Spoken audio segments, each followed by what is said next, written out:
Blizzy King. You're now rocking with Uncle D. Blizzy King. You're now rocking with Uncle D. Hit subscribe.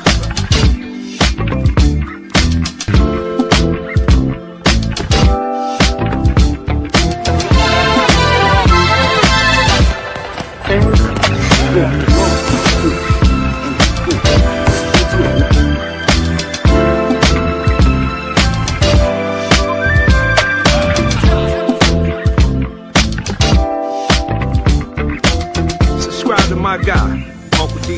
Tell him Big Bass sent you. Spurling. I'm an attorney here in Houston, Texas, an advocate for black men, largely because I am a black man. I'm a black father, I have black sons.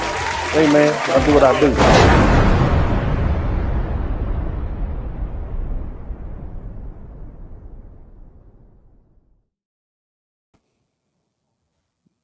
Welcome to the broadcast. Shout out to everybody in the chat room. I hope everybody's having a great day. I would like to acknowledge all my people who are in here. Greetings, greetings, greetings. Make sure as you enter into the chat room, you subscribe to the channel. I certainly would appreciate you all doing that. Please subscribe to the channel. And good evening, Renam, Connie Harj, Delon, thank you all so much. I appreciate everybody in here tonight. As we march towards 100,000, I'd appreciate it if you guys would subscribe to the channel to help me get to that mark. That'd be very helpful if you would just come on in and subscribe to the channel before we get started. Good evening, Chantel Smith. Good evening, good evening, good evening. I have an unwanted guest here who decided to occupy my seat. The infamous Buddy is trying to return, so I'm going to let Buddy go somewhere else. Hopefully he'll find another seat that he finds more pleasurable instead of mine. That's why, like, you got to chill out, Buddy. Move your ass out the way, goddammit, Buddy. I'm trying to make some money. Damn, Buddy, shit. Yo, you know it's hard enough talking to all these goddamn people. Get your ass out of here. I'm sorry. Buddy, move your ass now, shit. Anyway, welcome back to the broadcast. Thank you all. Thank you all. Somebody said, just looking at that cat triggers my allergies. Buddy is something else.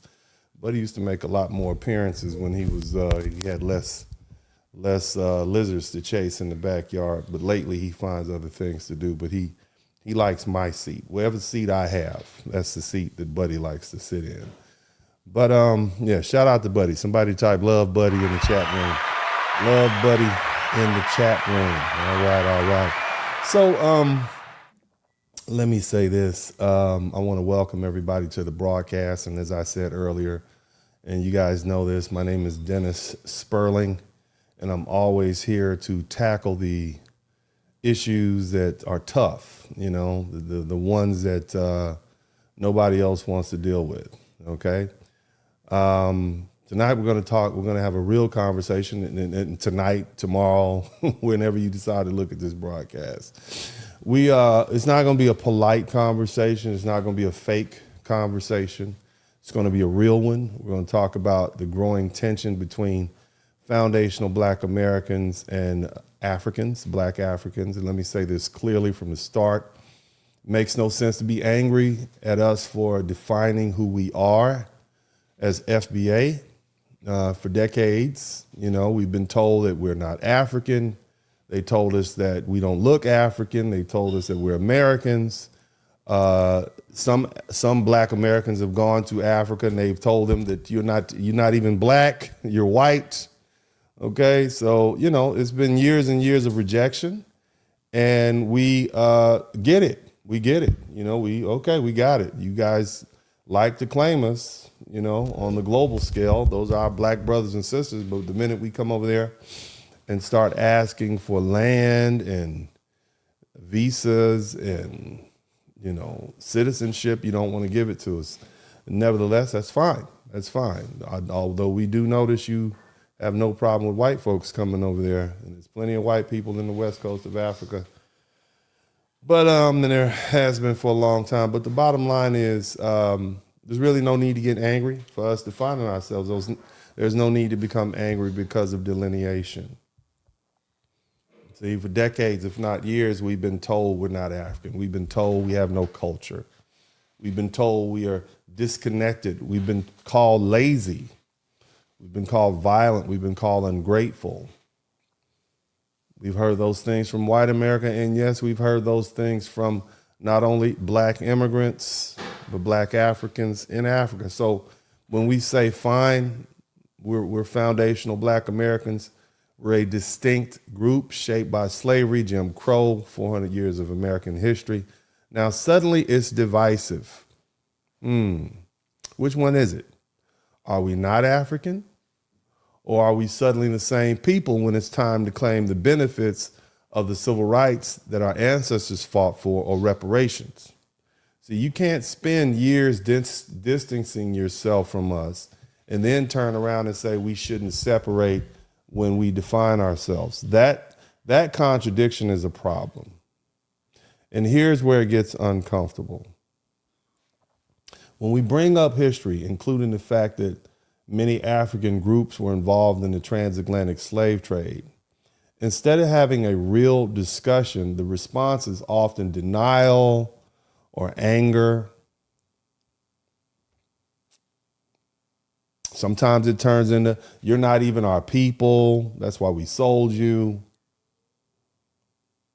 But when we say we are our own people, suddenly now we're supposed to be united.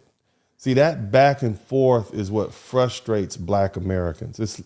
Let's also talk about tribalism. Tribalism isn't just an African issue. It's everywhere. People group, we get it. People protect their own. It's human history. But problems start when people come to America and quickly adopt the negative stereotypes about black Americans, and that creates tension. And whether you call it tribalism or not, it does create tension. And on top of that, many immigrants come here focused on building wealth and buying property, and that's fine. That's their right to do. If the government will let you in and you got in the right way, do what you do.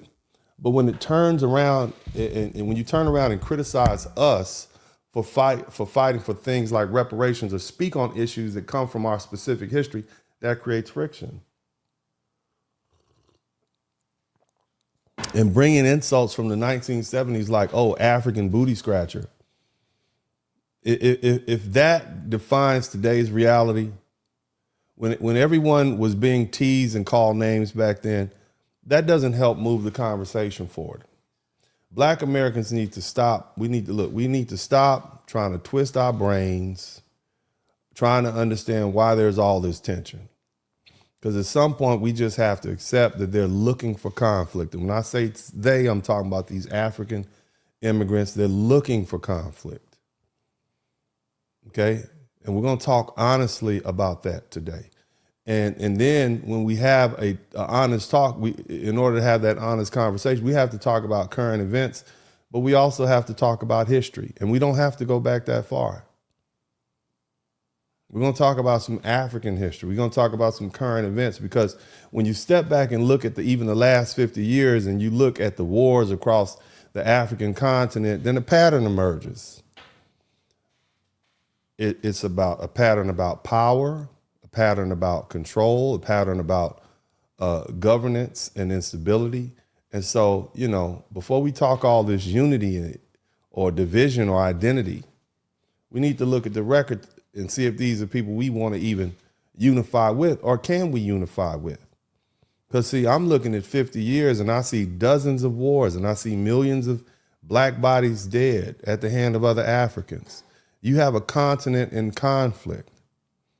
And what those conflicts are really about is going to say a lot about these people.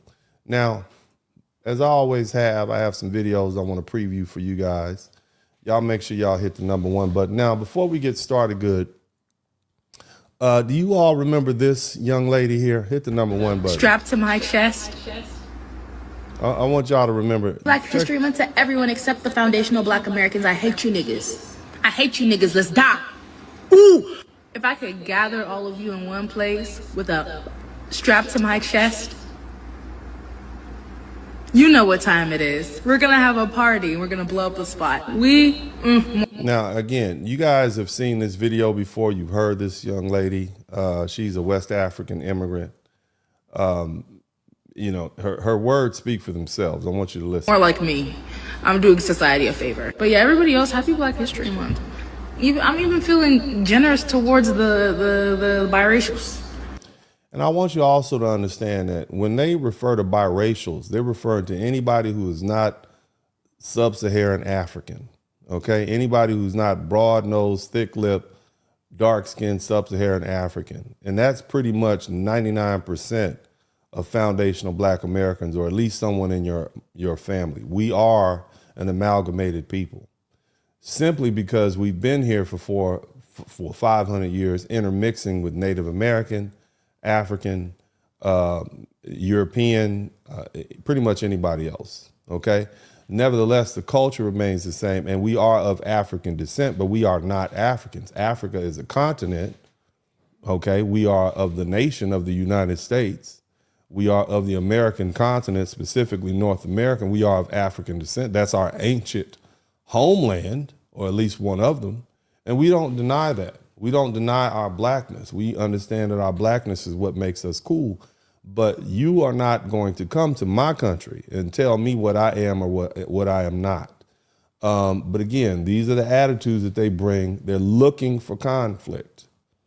And when I finish with this broadcast, they're looking for conflict everywhere.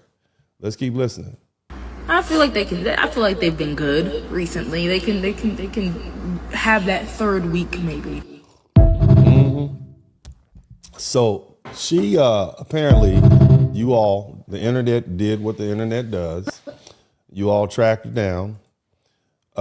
She was apparently terminated from her job. I think she was working at some sort of educational facility, university. She's terminated from her job, and she's having some issues. And of course, our people, being the people that they are, have had some comments about it. So let's go ahead and preview the roasting. Let the roasting commence. So they didn't fire this African girl who was threatening FBI. That's what she did. See, white folks dropped them off in our community, swearing up and down we would integrate with these people, but we didn't. They don't like us. As we was working our way up off the system, they put Now I want you to hear what she said. They don't like us. Now, it's not what I do on my broadcast, and generally speaking, I'm an advocate for Black men. And what that means is I review the position of the people I'm advocating for, and I do that here in the court of public opinion because this is not a courtroom. But I have a good way of gathering information. I review, I read, I look at the comment section, and I understand what direction our people are heading. There's a collective amongst our people, no matter how many folks want to deny it, I don't care how many Pan-African movements you have, our people believe, and when I say our people, I'm talking about foundational Black Americans believe that these people don't want to get along with us, that these people don't like us. When they talk about these people, in this particular context, she's referring to Africans. Now, I know you have some African friends. The truth is, I got some African friends that I love to death. I think they're wonderful on an individual basis, but group to group, there's some distrust, there's some disdain. And the thing is, we wouldn't have known about it until they came here. We don't go to Africa in those numbers. You all come to the United States. We may go visit, but why would we go live there? And the people who go there, they talk about the issues. So this is not me saying this. This is the collective. There's a large growing portion of foundational Black American community members who feel like they don't like us. And so that's where we are. So I'm gonna let it play. You heard what she said. I'll let her finish saying what she has to say. down we would integrate with these people, but we didn't. They don't like us. As we was working our way up off the system, they put them in all the state-ran brace houses. It was brand new at the time. They created these beehives, and they didn't mix with Black people. Not at all. They was told by white people when they got here, don't deal with them Black folks. Don't deal with them. And that's exactly what they did. They listened to white folks.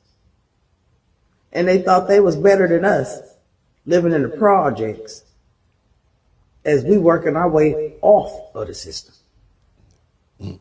They start figuring out how to fraud with all these daycares and shit. Then when they get caught, they call on black folks. And because we ain't running out there to go protest with them and put our bodies on the line, all of a sudden they making threats and they online talking about us and all this other stuff. Black people have done enough. You know, they'll tell you, oh, y'all was teasing us and calling us African booty scratchers. Don't nobody give a fuck about that. We come from people that was lynched, family friendly, had their body parts severed. Yeah. We some of the most resilient people in this motherfucker world. You think we give a fuck about somebody teasing you and calling you a booty scratcher? These motherfuckers better go get some counseling. Counseling. Because look how angry that girl was. And for somebody type Samuel L. Jackson in the chat room. Somebody type Samuel L. in the chat room. Okay, and a big shout out to Knight Phoenix for being the first person to contribute to the super chat. Remember, if you learn something, I should earn something. But please type Samuel L. in the chat room. What? And for what? Now she's sitting up there, got to wonder where her next check coming from. Because she sure ain't getting no unemployment. Yeah, you know.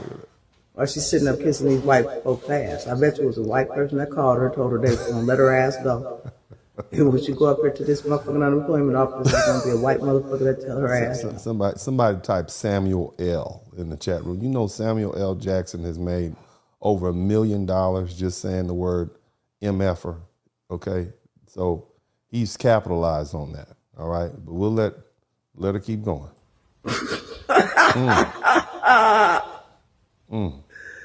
Ooh, it's been a good Black History Month, hasn't it? Well, at least something came about this motherfucker. Samuel L. Samuel L. They sure ain't did nothing. Okay, all right. So, you know, we have our way of, I mean, you know, you just out here threatening foundational Black Americans. You don't know how well we're connected. Somebody saw that and said, no, you got to go. You can't be over here threatening us like that. That is not even, who does that? You know, but it lets you know the psychology of a person like that. You can't have what you want. Now, you told us we weren't African. And then when we said, okay, we're not African, now you're angry and you're so mad that you want to go full, you want to strap Osama bin Laden to your chest and go where we are and go do some straight up 9/11 type action. That lets us know this is you. This is your culture. This is that dominant, superior culture you talk about. Now, the truth is it's about resources. The reason they have a problem with us, shout out to Canary Valens, the reason that Africans have a problem with us delineating, because if we're no longer African American, they can't claim the African American benefits that we will receive just by them hiding amongst us. Now, this is a content creator that I follow on Instagram, and she has a lot to say about this. I mentioned this the other day. There's a program in Illinois where Africans are trying to get African Americans to submit to DNA tests so that they can link up with African relatives in Africa. And in doing so, they will be able to use that and further this Region 6 thing by the African. I'm thinking it has to do with the reparations. They're trying to show, hey, no, there are real Africans amongst the foundational Black American group. Just give us the reparations. Just give it to the African folk over here. Let those African kings and queens who initially sold us into slavery, let them get some more money. So let's let the sister cook. Shit right here. Okay. What is going to be happening is continental Africans who are already here in America call themselves African American without any proof of that. They will be testing these continental Africans, pretending to be African Americans, and tracing their ancestry back to their relatives who they left on the continent and claiming that they are us.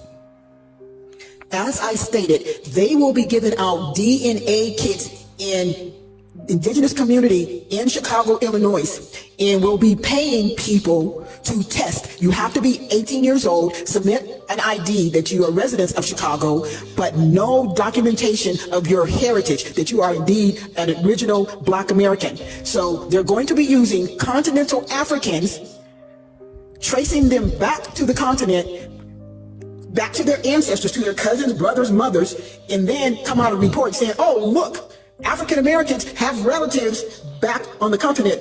Yeah, the fuck they do, because they're Africans. They're first, second generation Africans pretending to be Black Americans. You are not an African.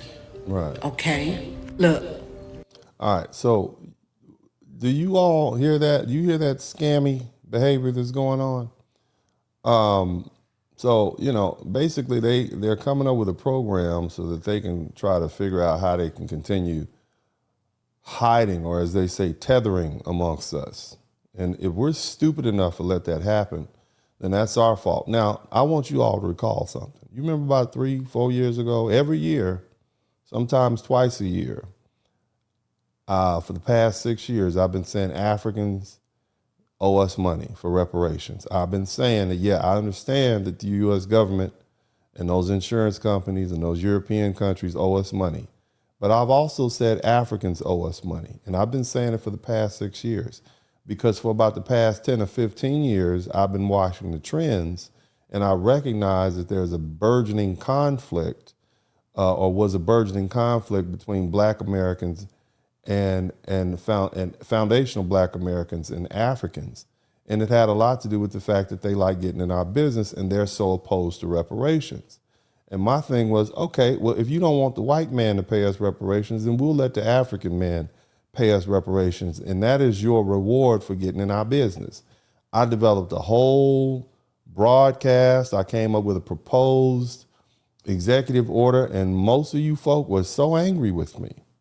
Just as recently as last year, you all were so angry with me. But now, all of a sudden, old Dennis Spurling must have been on to something. And I see so many other people saying Africans owe us reparations.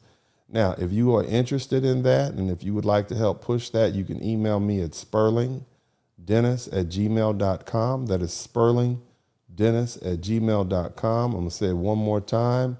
You can email me at spurlingdennis@gmail.com, and we can get a committee together, and we can get an online petition to see if we can get an executive order. I already have the draft of the executive order prepared. I've sent it to Donald Trump and several congressmen. Of course, I didn't get anything in response, but if we can get 1 million people to sign a petition, probably maybe 10,000, 50,000, then we can start the process of at least investigating how I can go about. So I say that now because, see, look, they're trying to get our reparations. They literally want the U.S. government to pay them reparations for us. And I'm saying, oh no, you all owe us reparations. How can the crook that stole turn around and sue the person who I mean, you got two crooks. Now you got two crooks. One sold us to another crook. And that crook took us over here and had us working for free for hundreds of years. And now the first crook who sold wants to sue the second crook. But here we are, the people that were stolen in the land that we would have had in Africa, that value. Okay? Because the land is still there. And I'll talk about this a little bit more. But other than that, y'all just be wary of that. Now, I want you to hear some more of the things that these people say. All right. And we just getting warmed up. This is one that I hear all the time. Okay. Y'all hit the number 1 button. All African countries, will you accept black people who openly stated that they have nothing to do with the African lineage? They're not from Africa, and they want nothing to do with Africa. This is clearly an African brother. I believe he is a truck driver. And he's basically addressing the fact that we have a lot of foundational black Americans who are saying we're not African. Well, the thing is, Africa has told us we're not Africans. They tell us all the time we're not Africans. So now you saying, I mean, now the brothers on here saying, well, would Africa accept African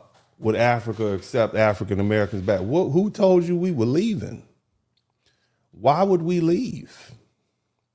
What's the point of leaving? What would make you think we would want to leave the United States to go to Africa? We're not going to go to Africa if we leave the United States. Not the majority of it. We're going to stay right here. We've been here. We don't flee. We don't go to other people's countries because things are too hard. We don't have that sort of culture. We don't do that. We stay and fight. And that's something that's unfathomable. It's unfathomable. They can't believe it. That's something that other people can't believe, especially people who are used to leaving their country. We don't run, we fight. But I'm gonna let this man finish. Would you accept them back? What? You know what I'm saying? Because you see we're living in some Trumpian Miller times. Trump don't bother us. Even the black people that voted for Kamala Harris are not worried about Trump. We going about our business. See, this is what they don't understand. Trump is just another white man doing what white men been doing in this country for hundreds of years. He doesn't bother us. You act like this is Reagan. Do you not know who Ronald Reagan is? Do you not know who Woodrow Wilson is? Do you not know do you know that they flooded the black community with dope? Did you not know what Bill Clinton did, the 3 strikes laws? People were just disappearing. Are you kidding me? You think Trump is bad because he's rounding up some Mexicans and foreigners that's not supposed to be here? That's not bothering us. That bothers you all. We don't have that experience. We're Americans. We're generational Americans. We're native black Americans. We're foundational black Americans. We're the Solon people. None of that bothers us. Why would we run back to Africa somewhere where we have no ties to? And you all fled from there. What makes you think that we would think about it? That is not something we're going to do. We're living in Donald Trump days and some Stephen Miller days. And obviously they don't want black people in America. Here we go. You know what I'm saying? They don't want, look, sir, you're not our kind of black. You're a foreigner. You're an immigrant. Okay? And we don't care if they don't want us here. Most of our ancestors were here before their ancestors got here. Donald Trump's first American ancestor was his grandfather.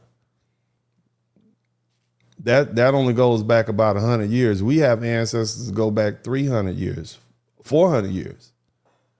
That's not our experience. We are fully American. Saying you're slowly turning the rich. But we see what the ultimate goal is. The ultimate goal is to get rid of you need to pay attention to what you're doing. That's what you need to do. You out here driving the truck. That's what you need to focus on, paying attention to what you're doing, sir. Okay, that's what you need. Oh boy. You know what I'm saying? That's what they're working on. And they're slowly doing it trickle by trickle. But that's the goal. So the question came to me and be like, you know what? This is something I need to know.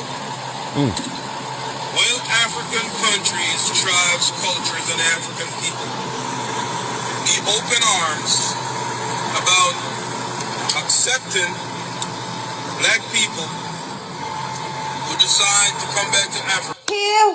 All right, so you all probably know this sister right here. First of all, we're not going back to Africa, sir. That's not our homeland. That's our ancient homeland, but that's not our homeland. We'll go visit. But, that's just not somewhere we go. That's not something that's not what we're doing, okay? We're not going to do it. I mean, look, this passport bro movement has been going for 7 years, and I've yet to see anybody say, yeah, I just go to Africa. We go to the Dominican Republic. They go to Colombia. They go to Brazil. Brazil has more black people outside of Africa than any other continent. Why wouldn't we go to Brazil? You understand? Shout out to Jelona Taborn. That ain't us. But again, here's the thing I need y'all to understand. And I give the pretendians a hard time. Shout out to all the people who still claiming Cherokee after that blistering broadcast that I gave the other night. I understand people's psychology. We don't want to be associated with Africa. Now, some of you all say, well, it's just because we live, you think you've been propaganda. No, you all have a lot of wars and famine over there. And even if you have some nice buildings and some nice houses, you still have a lot of other issues. And so what you have is a lot of black people who will say, oh, I'm Native American, or I have Indian. This because we don't want to be associated with Africa. And I don't like that psychological hurdle that our people are trying to face, trying to use because they don't want to be associated with Africa. But there's reasons why. There's reasons why. And you all aren't helping it. I'm going to let you listen to this and you can hear for yourself. Native American. So I got just a little Indian. Now, this is Gates. This is Dr. Gates. And basically, this is a group of wealthy black people who've been told that they're part Indian. And they're having to come to the realization that the vast majority of black people, and I'm talking about high 90%, have absolutely no Native American DNA. And I know that's hard to hear. I know your grandma told you was a Cherokee, but she was probably a slave on the Cherokee plantation. Okay, and they had constitutional laws forbidding interracial marriage, and if you in mating and coupling, and if you did, and your children came about after that, those children were not allowed to inherit. So it was dissuaded. Now, by contrast, those same Native American people had in their contract, they actually promoted their citizens to mate and marry white people. That's why you have all these Indians. You call them $5 Indians, but that happened on purpose. It wasn't forced. They purposely sought out white European people to mate with because they felt like they were superior. Now, you don't have to like what I'm saying, but you can look up Joseph Van, Rich Joe Van, and you can look up the Black Cherokee slave revolt, where our people, 20 to 40 of our people, ran up out of Oklahoma because they got tired of living on those plantations. We built the reservations.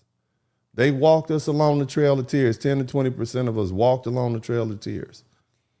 And not only were we walking and crying, but we had to work for that 1,000 miles because we were the slaves. Now, I'm going to embrace that. Okay?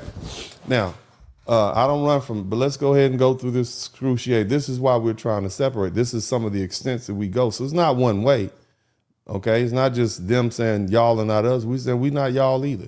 But we're going to deal with that, okay? Wow. And I'm 3% Native American. So I got just a little Indian. You got a little Indian in you. 0% Native American. And 0% Native American. There you go. And 0% who were Native American. I'm gonna have to tell the Choctaw Nation in Oklahoma that I misrepresented myself. I'm not Choctaw at all. No. And you'll see there's no figure for Native American because you ain't got no Native American. None. Set the record straight. Even Don Cheadle, your ancestors were enslaved by Native Americans. Here's your great-great-grandmother. Fair use, fair use, fair use. Mary Kemp. Her 11 children, including Bill Cheadle, your great-grandfather William. And you can see William's father, Henderson, or Hence Cheadle. You are one of the few African Americans who was not enslaved by white people, but enslaved by Native Americans. I don't know how I feel about that. Previous video, I spoke about how Native Americans also enslaved black people. Their participation in this atrocity reportedly began in the late 1700s and intensified in the early 1800s. Members of the 5 so-called civilized tribes used enslaved black men and women as domestic and agricultural workers, for example. Yeah. Now, again, we don't like to deal with that slave history. We don't like to. So we say, oh, no, we're Native American because it feels to some of us less painful to say that. But the truth is the truth. It was a brutal institution, and a vast majority of us were subject to it. Now, what I'm trying to say here is the whole point that we do that is because we don't want to be associated with Africans. And at this point, it's for good reasons. Y'all don't want to be associated with us either. Now, I'm going to let y'all hear some other things that we don't like, okay? Oftentimes, Africans like to get in our business, and here's an example of it. Because I want reparations, you call it ignorant? No, because you don't. What makes you think you have a right to my birthright? Why are you even talking to me about it? Now, for you all who hadn't figured it out, this is a foundational black American brother addressing an African immigrant who's come over here and decided to interject himself into the conversation of whether or not foundational black Americans are entitled to reparations. And this is not a conversation that we have. We don't go to your country and telling you to get in your business. Although today I'm going to get all in your business when I get going. I'm going to tell you about your own countries. And when I finish, everybody in this chat room is going to understand why you all need to mind your own black business and stay out of ours, because you have far more issues than we have. But I'm going to let this brother cook. Why do you feel like I can't talk to you about it? Because you really have no claim to it. So if you're not contributing to the conversation and you're not helping and you're downing me, you should really shut the fuck up. Because I'm African, I don't have a claim to it. What you mean? You don't? No, you don't. It's called American Descendants of Slaves, my G. I was born in Texas. My G, it's called American Descendants of Slaves. Yes. Your parents are not American descendants of slaves. Hello? Your parents are from Africa, correct? Yes. That means you have they didn't pick no cotton here. They wasn't brought over here in fucking slavery. They just got over here in fucking last generation. What the fuck are you talking about? You just gonna turn this into whatever the fuck you want to? Why are you trying to disrespect my birthright? So allow me to respond. Now watch this BS response. People you're talking about, a large part of them were African. Okay. And they had children who are descendants of those Africans. American descendants. All right, so basically what he just said was, what his counter argument was, well, even though you're an American descendant of slaves, the people who were stolen or sold by Africans and brought to America, their children went. And it wasn't just the children. Some people lost fathers, some people lost sons, some people lost mothers. They lost all sorts of relatives. But the bottom line is lineage inherits down. If there's a child present, if there's a someone downstream, they inherit. It doesn't go up and it doesn't go sideways. In other words, it goes north to south so your parents will pass down to their children and their children to their children. So he's trying this argument which wouldn't even work. That's not how inheritance works. On top of that, Africans participated in the slave trade. They literally benefited. The nations did.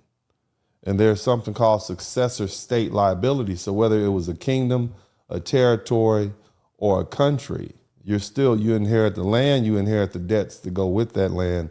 And one of those debts that Africa owes foundational black Americans is reparations in the form of whatever value you have, whether it's something that comes out of the land, or the monetary value of the land. That's the narrow issue I want to deal with, but I'm gonna let the brother keep cooking. Of slaves. Are you dumb? Do you understand the word American slavery here? Absolutely. Are you stupid now? Have you lost a fucking noggin? Okay. So the sister says, well, they sold their enemies. Okay, Miss Kitty Cat, if they sold their enemies, then we're their enemies. Would you like to be brotherly and sisterly with somebody who sold you as an enemy? I mean, okay, we're not the same people, right? They've already established that. And now you're saying they sold their enemies who were at war. Okay, I accept that. So they shouldn't be trying to get our reparations, right? They shouldn't be over here trying to get our benefits, right? If we're their enemies, I want them to pick a side and stay on it. That's what I want. But thank you so much for your input. Let's go to somebody else. And you guys may know this lady. You're not even American. You're not even a black American. As the daughter of an immigrant, it is imperative that black people from other places understand the disparate difference that they exist from black people in the United States. It is not the same. Period. And ultimately, the best. So Big J says, I'm lying. It was only a small percentage of Africans that came to America. Okay, Big J, what percentage of Africans came to America? Okay, I'll tell you. Well, I'll give you actual numbers, between 300 to 400,000. And the reason that we know that is because in 1808, there was a census. Now, from 1808 to 1861, they took another poll. It was 4 million. So we had about 400,000 Africans in 1808. And then we had, by the time we got to the cusp of the Civil War, it was 4 million. What happened? What happened? Huh? What happened? There's something called breeding farms that happened. Nevertheless, all those people of African descent were enslaved, Well, we didn't all, not everyone was enslaved, but the bottom line is that's where we started. There were breeding farms in Maryland, Virginia, South Carolina, and so many other places. But breeding was big business.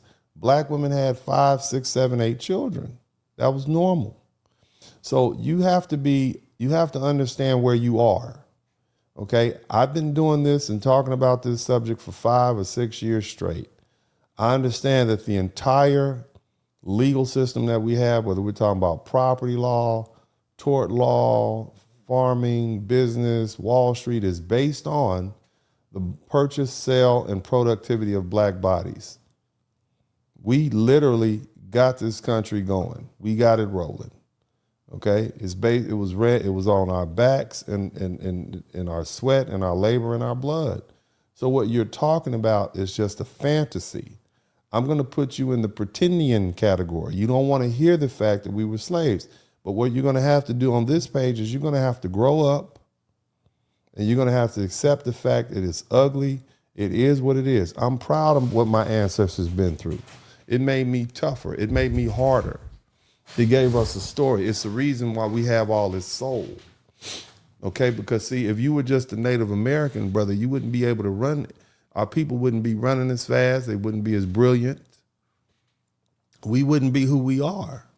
All these great inventions that we have here in the United States came here after foundational black Americans went through their ethnogenesis and showed up. And I don't give anybody else credit for that. Stop trying to take credit from what we do because you don't know what you're doing. All you're doing is just bringing confusion. Let's continue. Effort that we can do as a diaspora is to lead in understanding, not in judgment. So when I am talking to somebody from Sudan, from the Congo, from Angola, I am listening to understand their experience, not to undermine it. And I refuse to allow anybody from Grenada, from Angola, from any other place to come and try to undermine the experience of Black Americans. Okay. All right. So thank you very much. I think people will finally get it. Jay said I was referring to the guy on the video. Thank you so much, brother. I appreciate you clarifying that. But there are also people who, they feel as though that, they don't want to admit the fact that that's not where we're from. Now I'm going to deal with a couple of these arguments. Y'all hit the number 1 button. Spun 600 years ago. You would have seen Black people sold each other as slaves first, and the Europeans just came and exploited that. Is there any truth to that? Yeah, there is. Black people sold each other as slaves first. Europeans just came and picked up. The truth is, the Arab slave trade was going on. Okay? Let's understand that the Arabs were selling each other, and a lot of those Muslim Arabs participated. Those black, did we just talk about that? Remember I told you I build from one broadcast to the next? See, no, it was the Arab slave trade that pre-existed the transatlantic slave trade by 1,300 years. So yes, we were selling each other into slavery. The slave markets had already been set up. White folk just pulled up and picked up their own batch. Okay? Are you all learning something? Let's keep going. But it's spun 600 years ago. You would have seen yourself as belonging to your country. I would have seen myself as belonging to my country. And battles take place, like battles would take place in Europe. And whoever gets captured is going to end up prisoners of war. That's not unusual. But the way it's presented is deny that you even had a country, deny that I had a country. So we're now all one group of people called black people. So if we're now battling, well, why are you black people even fighting? You're supposed to be one people. The evolution of slavery, it begins in 1441. Kidnapping is how it began. It was the Portuguese that they realized that they could build slave dungeons. The local ruler on the Ghanaian coast, Kwame Ansa, he was told this was going to be a trading center for goods. He opposed it, but the Portuguese burned his village down. So that's how they were able to build slave dungeons. And then once you now... So they burned one village down, and so you let them stay for the next 500 years. See, what this gentleman is not telling you, again, they had something called the transatlantic, the trans-Saharan slave trade. So slavery was still going on in Africa while this was going on. The Portuguese said, hey, well, we'll try to. Okay, we're going to get into it too, but the Arabs were already there. Okay, and there were many Muslim Arabs, Muslim black people who participated in the slave trade. So let's not try to just cut. It's like trying to cut a little piece and look at it without looking at what happened before and what happened afterwards. Matter of fact, slavery is still ongoing in Africa today. Okay, so let's not forget this, and the fact that you said they looked at each other as different people. You all look at us as a different people now. You look at us as a different people now, and we want you to keep that same energy when it's time for us to reap the benefits of our time in existence here. We're talking about legal claims related to reparations and civil rights and whatever other minority set-asides or black set-asides. You're not going to keep taking our things that were set up for us. That's the whole point of delineation, but we'll let these gentlemen finish. Now have that, you can now pull even more people out by encouraging battle. One group of Europeans arms your side, another group arms your side, and whoever gets captured is going to end up prisoners of war. And it's only now, when some of your people and your people are on the same slave ship, that you realize that's what they were. So basically what you said, y'all full of conflict, and some outsiders came in and exploited the fact that you all like to beef anyway. All we got to do is give them some gun and some liquor, and they'll shoot each other. That's basically what you're saying. So whose fault is that? I mean, whose fault is that? If your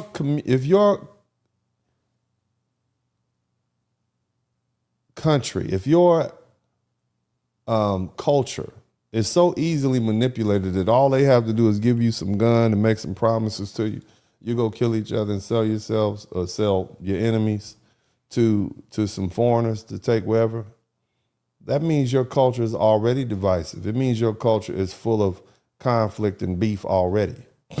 Right. And that's why black people that ended up on slave ships and ended up being sent to North America, South America, Central America, the Caribbean, those were the first to realize we've all been played. That's why these were the first people to become Pan-Africanists. Okay. Now we got a fella named Boom, man. Why is FBA, we can call, it's not Tariq Nasheed's fault. He said this mess with FBA is all Tariq's fault. It makes me sad. Okay, well, brother, how about we just call ourselves the American Negro? Somebody type Negro in the chat room. We can go back to being Negro. Would that make you less upset? How about we go back to being freedmen? Is that okay? Because it denotes the same thing. It's people who can trace their lineage back to heritage. There was a time when Black American meant people who can trace their heritage back to slavery. There was a time when the word colored meant the same thing, or when African American. Okay, so why is it this foundational, this FBA term upsets you? Again, let's go be Negroes. Hell, we could be Bowman. We'll be Bowman. Bowman is a good word. That's your name, at Bowman. We'll be Bowman.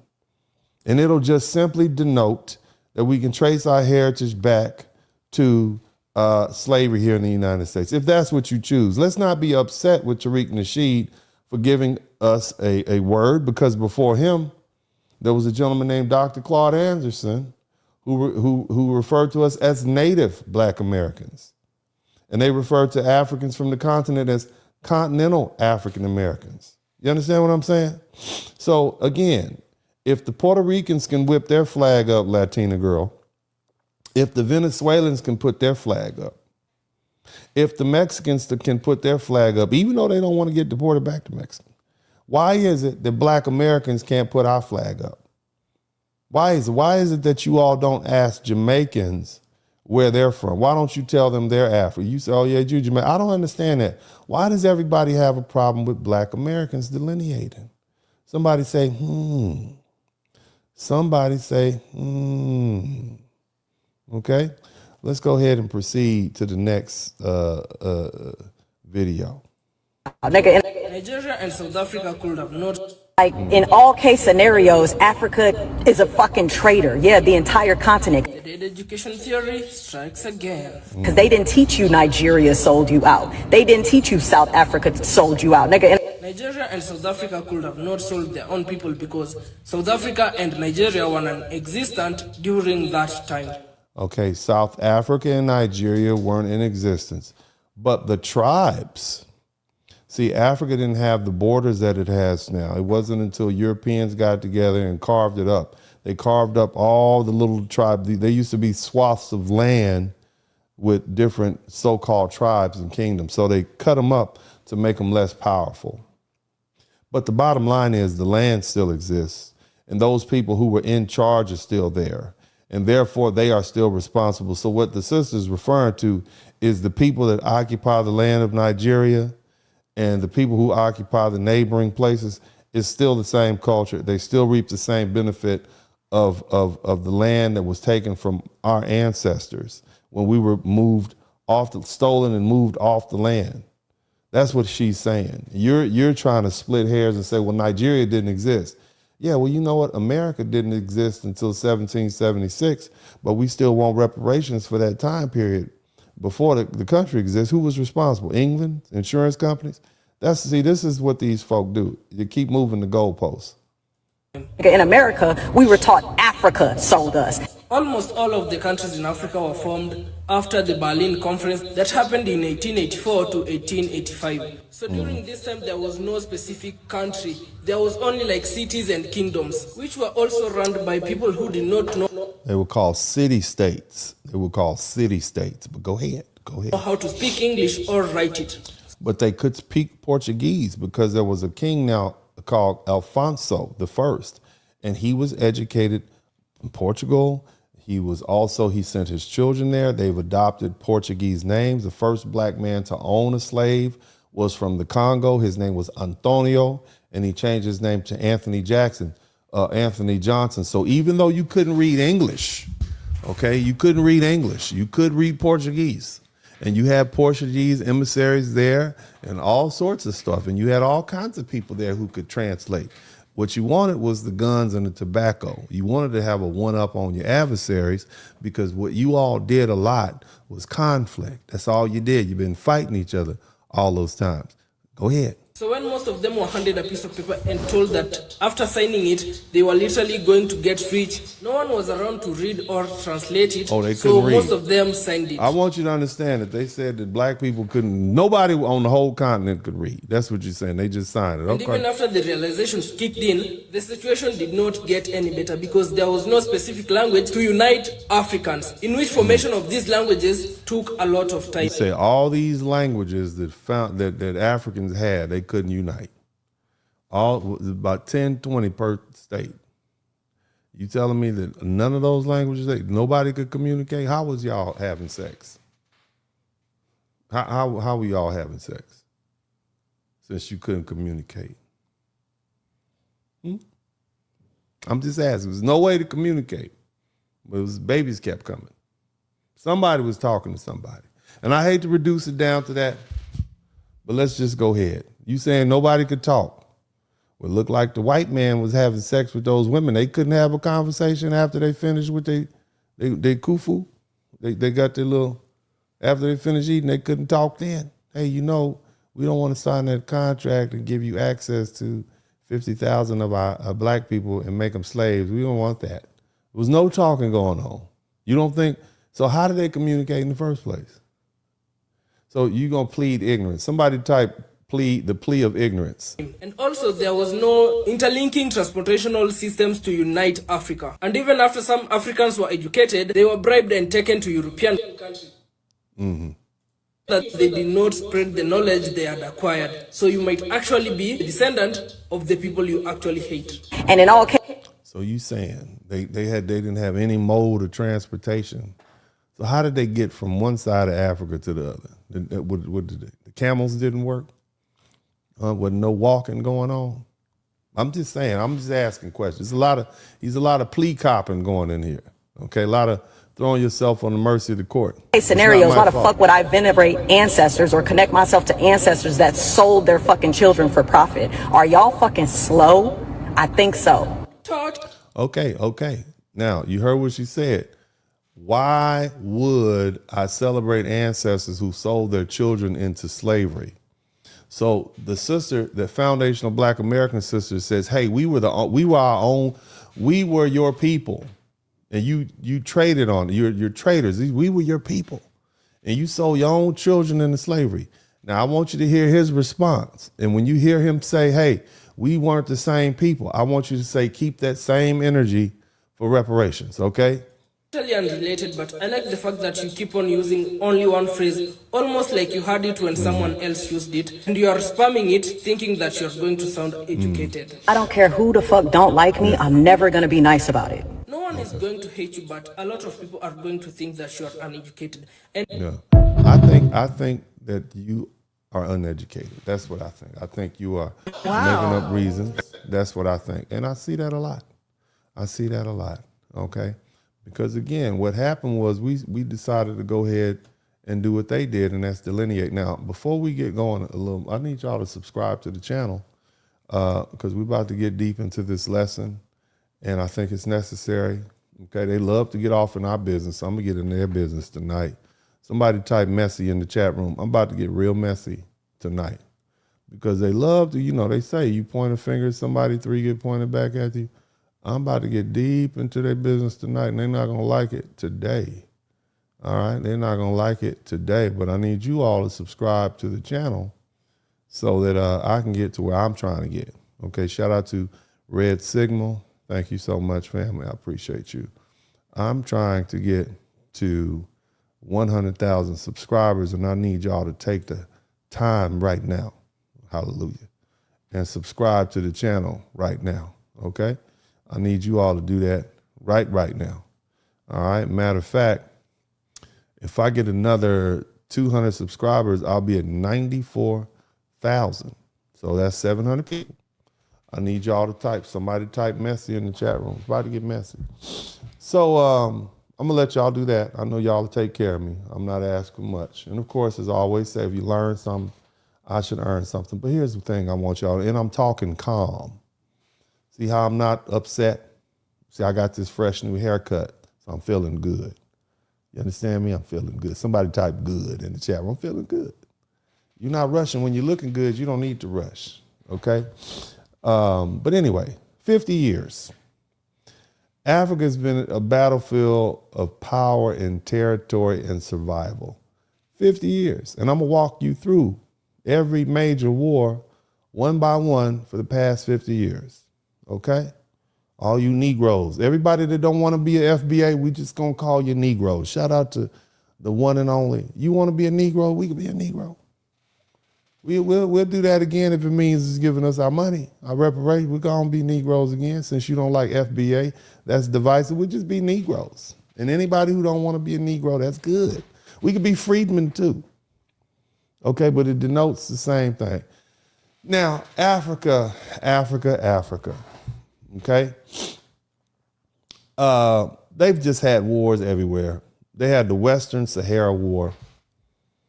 Okay, from 1975 to 1991. Some of y'all were born and in high school and went through all your school before that war ended. This is between Morocco and a place called Polisario.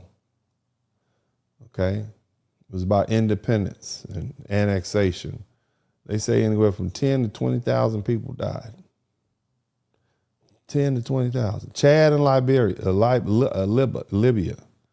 That's 1978 to 1987. These are long wars. It was about a border, right? And who had influence over a little piece of land. Thousands of people died. Algerian War. And I'm just getting warmed up. These are the northern parts where the Arabs are. They were fighting because the elections got canceled. You understand? And the Muslims were blocked for power. 150,000 people died between 1992 and 2002. Those were some good years for me. Good years for me. I was in school and people were dying in Africa. The Libyan War, 2011, was an uprising. 10 to 30,000 people died. They just wanted a regime change. They didn't like the government. They didn't want to vote for it. And for you all who say, oh, well, the government did it. If it's that easy for the American government to get y'all sparked up and fighting each other, that's your fault. Okay? Right, now let's go down to North Africa. Let's go to Northeast Africa. Sudan, where that guy with the high IQ is from. What do y'all call him? The dude with the fresh and fit. Sudan. From 1983 to 2005, it was the North versus the South. It was about power, it was about religion, it was about identity. 2 million people died. That's why he came over here. Fled Sudan. That's the second Sudan war. Okay? Second one. 50-year time period from 1983 to 2005. That's a long time. The Darfur War. Have y'all heard of Darfur? Shout out to Kenneth Rogers. It's going on right now. It hit its peak between 2003 and 2008. It's 2026, and it's going on now, 23 years. Anywhere, it's about rebellion. It's over land. Somebody got their feelings hurt. They feel marginalized. 200 to 300,000 bodies. Do you know how many people that is?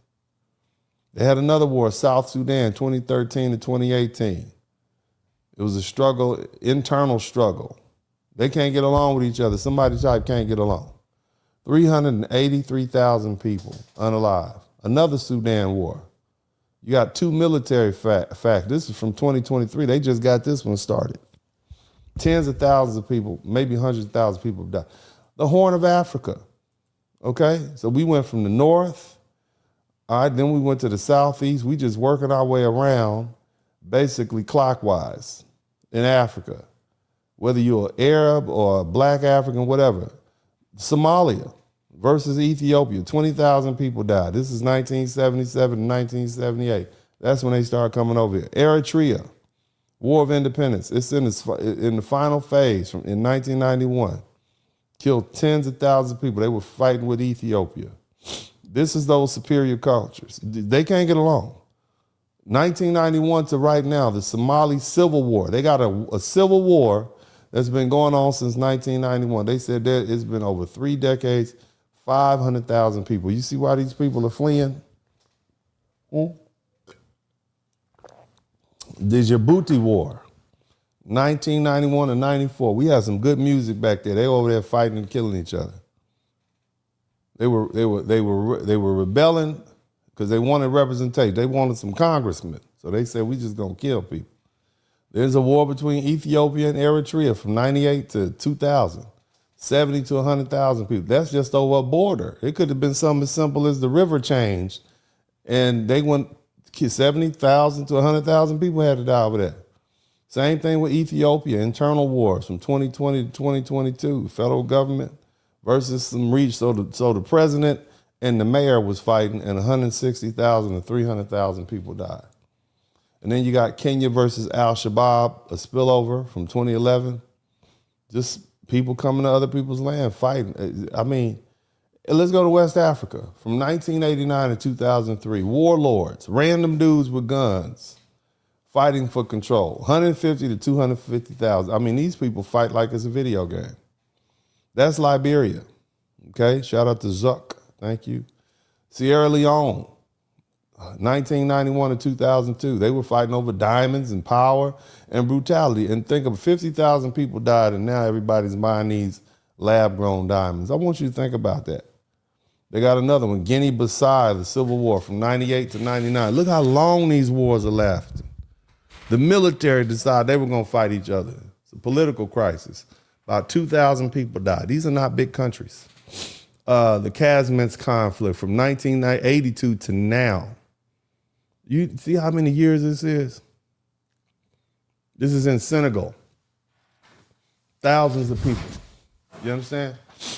Thousands of people. You got a war going on with the Tariq and the rebellion and the people in Mali. I mean, all y'all want to go over to Africa and everything, and, you know, it's a lot going on over there. Okay? But in that war, tens of thousands of people died. The Sahel insurgencies, 2020 right now, militant networks exploiting weak states, 30,000 people died. Boko Haram, y'all heard of that?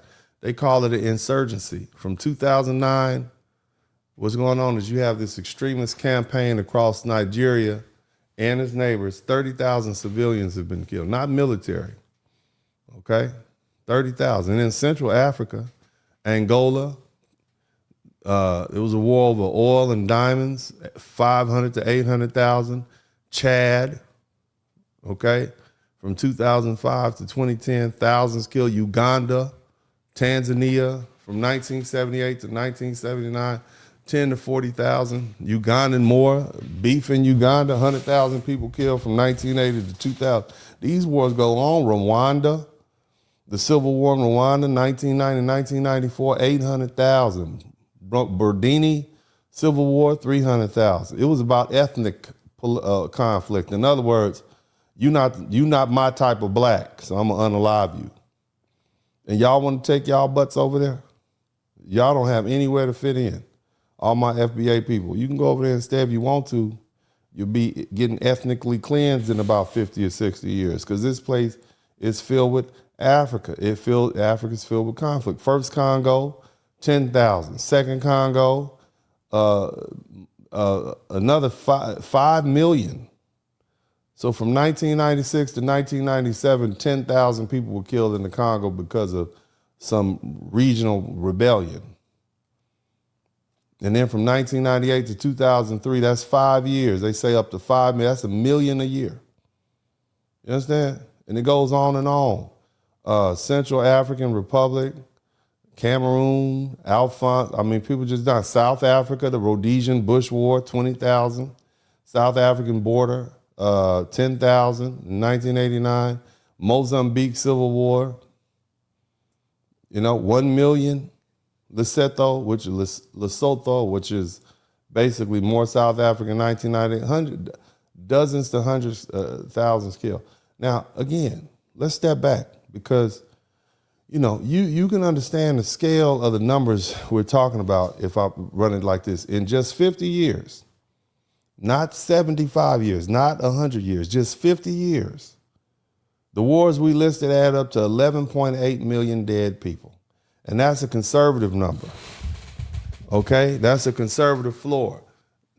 Rounded, look, plainly, that's basically 12 million people. Lives lost over a century in Africa. Now, I want you to compare that to the transatlantic slave trade. Okay? The transatlantic slave trade lasted 366 years from the 1500s until the 1867. And about 12.5 million Africans were forced on the ships during those periods. Okay? And of course, around 10.7 million survived, and most of them went to South America, Central America, the Caribbean, and Mexico. All right? So between 1.5 and 2 million died during the Middle Passage. But I want you to look at these numbers. Okay? I want you to let that sink in. In 50 years, in these modern African conflicts, the death toll is maybe 1 million off the transatlantic slave trade. In other words, if 11 million people died in these wars, okay, and 12 million people died in the transatlantic slave trade. Can you imagine that? I want y'all to understand that. Do you understand how serious? They are just unaliving each other. Shout out to Zuck. I want you to ask yourself a simple question. Why did they die? Why did all these people die over 50 years? 12 million lives. Why? Did they die saving the world? Did they die protecting children from monsters or defending women from foreign invaders? Did space aliens come from outer space and kill them? Nope. That's not what happened. Most of them died because people in power wanted more control. The people out of power wanted power. They died because one leader wanted to be the president this time. They died because a general wanted to be in control of an army. They died because warlords wanted to take over the capital. They got put out the club by the bouncer. They wanted to come back and wage war for 10 years. They did it because they wanted oil fields. They did it because rebel groups wanted diamonds. They did it because politicians refused to get out of office or share power. You understand? They did it because once the state broke down and armed men with guns took over the neighborhoods and villages, they did what they want. They did it for land, they did it for money, they did it for power. But none of it was heroic. None of it was a noble cause. It wasn't a united stand against some outside alien force. It was black Africans and Africans in general struggling over power and greed and weak institutions. This is what they did. If they don't get what they want, they picking up guns. You see? They don't trust their own elections, they picking up guns. When the army becomes political, they pick up guns. When the guns become the way to settle arguments, ordinary people pay the price. Farmers, mothers, children, grandparents, not the people at the top, people at the bottom. And that's why they died.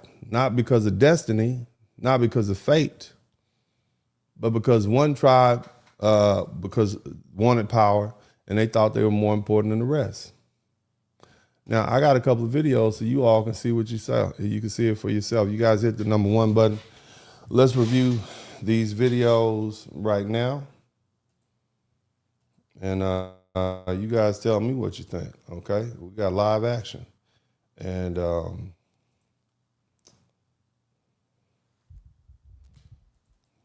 okay, hit the number 1 button.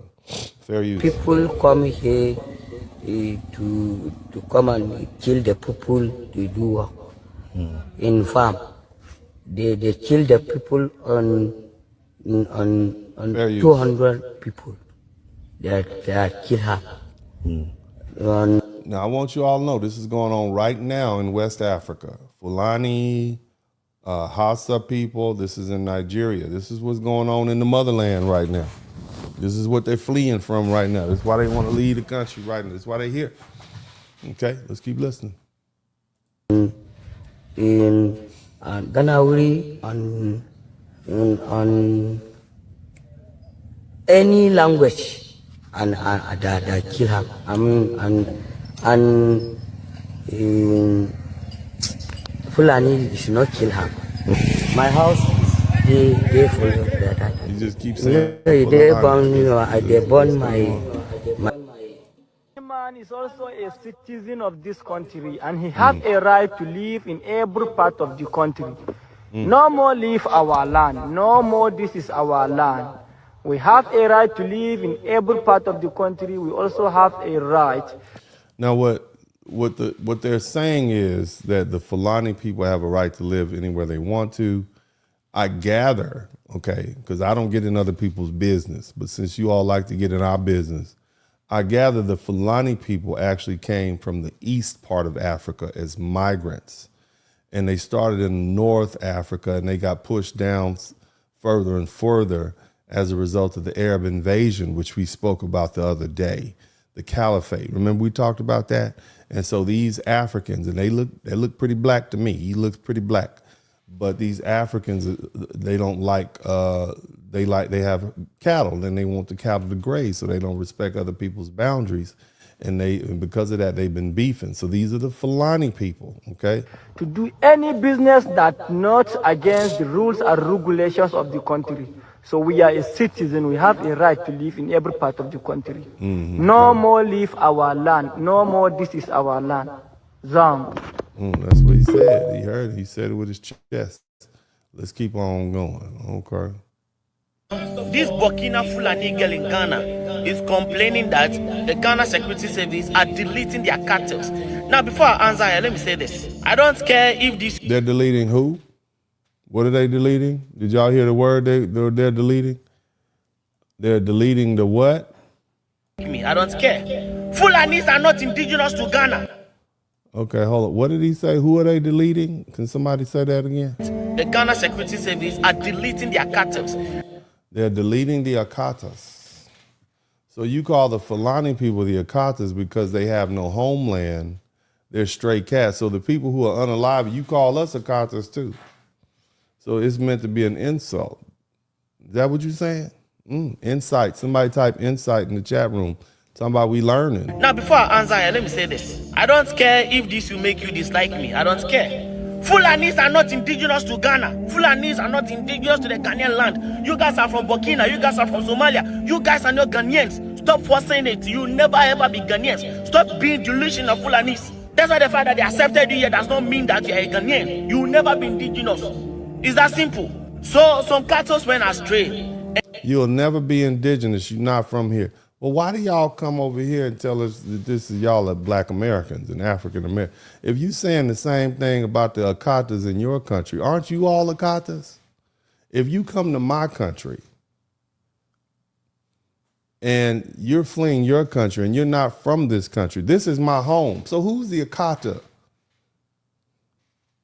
If you call the Fulani people Akatas, because they've invaded Nigeria and that's not their homeland, then when you come from Nigeria to the United States and this is my homeland and I can prove it, then that means you're the Akata. You're the stray cat. You're the cat without a home. But go ahead and continue. Thanks. Shout out to everybody in the chat room. Yeah, you're the Akata. You're the one without a home. And the Ghana Security Service went ahead, surrounded them, and deleted all of them. Now, I'm not surprised this happened because they were warned. Stray cows will be slaughtered, fed to prisoners.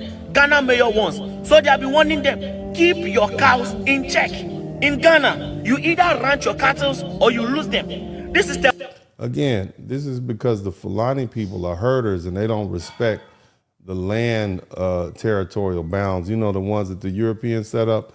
Apparently, sometimes between now and the late 1900s, the governments decided they liked having territorial bounds between their neighbors, their country. And it sounds like they kept it. They could erase those boundaries anytime they wanted, but they haven't. Committee 22, look at them.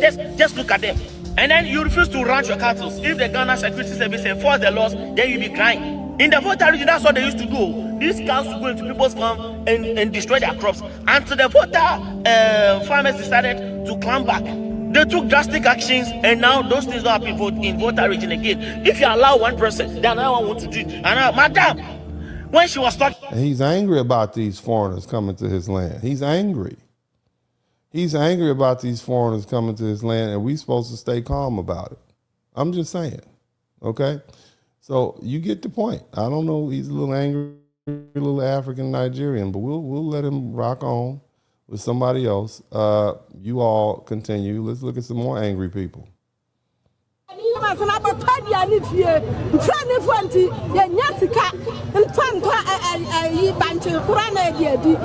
So the heading says, residents of Atububu gives Fulani 10-day ultimatum for Fulanis to leave their land.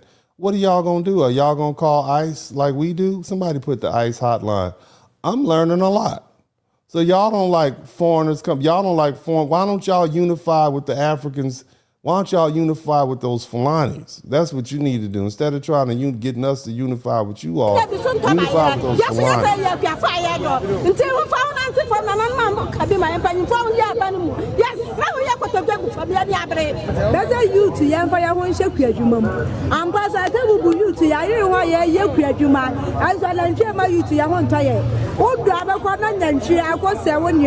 I don't know what the hell she's saying, but I think she's saying call ICE. That's what I think she's saying. I think she's saying contact ICE right now, okay?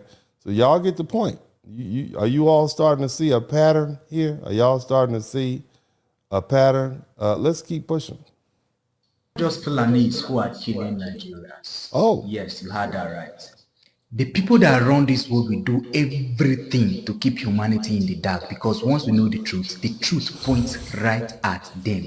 I know even as I made that statement, your heart is shattered. You want to insult me. You want to sweep and leave this space. But I mean, he lost me when he said it's not just the Fulanis killing Nigerians. So you mean Nigerians getting unalived over there? That's what you're saying? And this is where y'all want to go home to? So y'all don't really get along with each other like that. Well, why do y'all expect us to get along? You want Black Americans? Where are all the Pan-Africans in there? Come on in here. I want all you Pan-Africans to come in here. You all tell us all the time that calling ourselves FBA is disunity.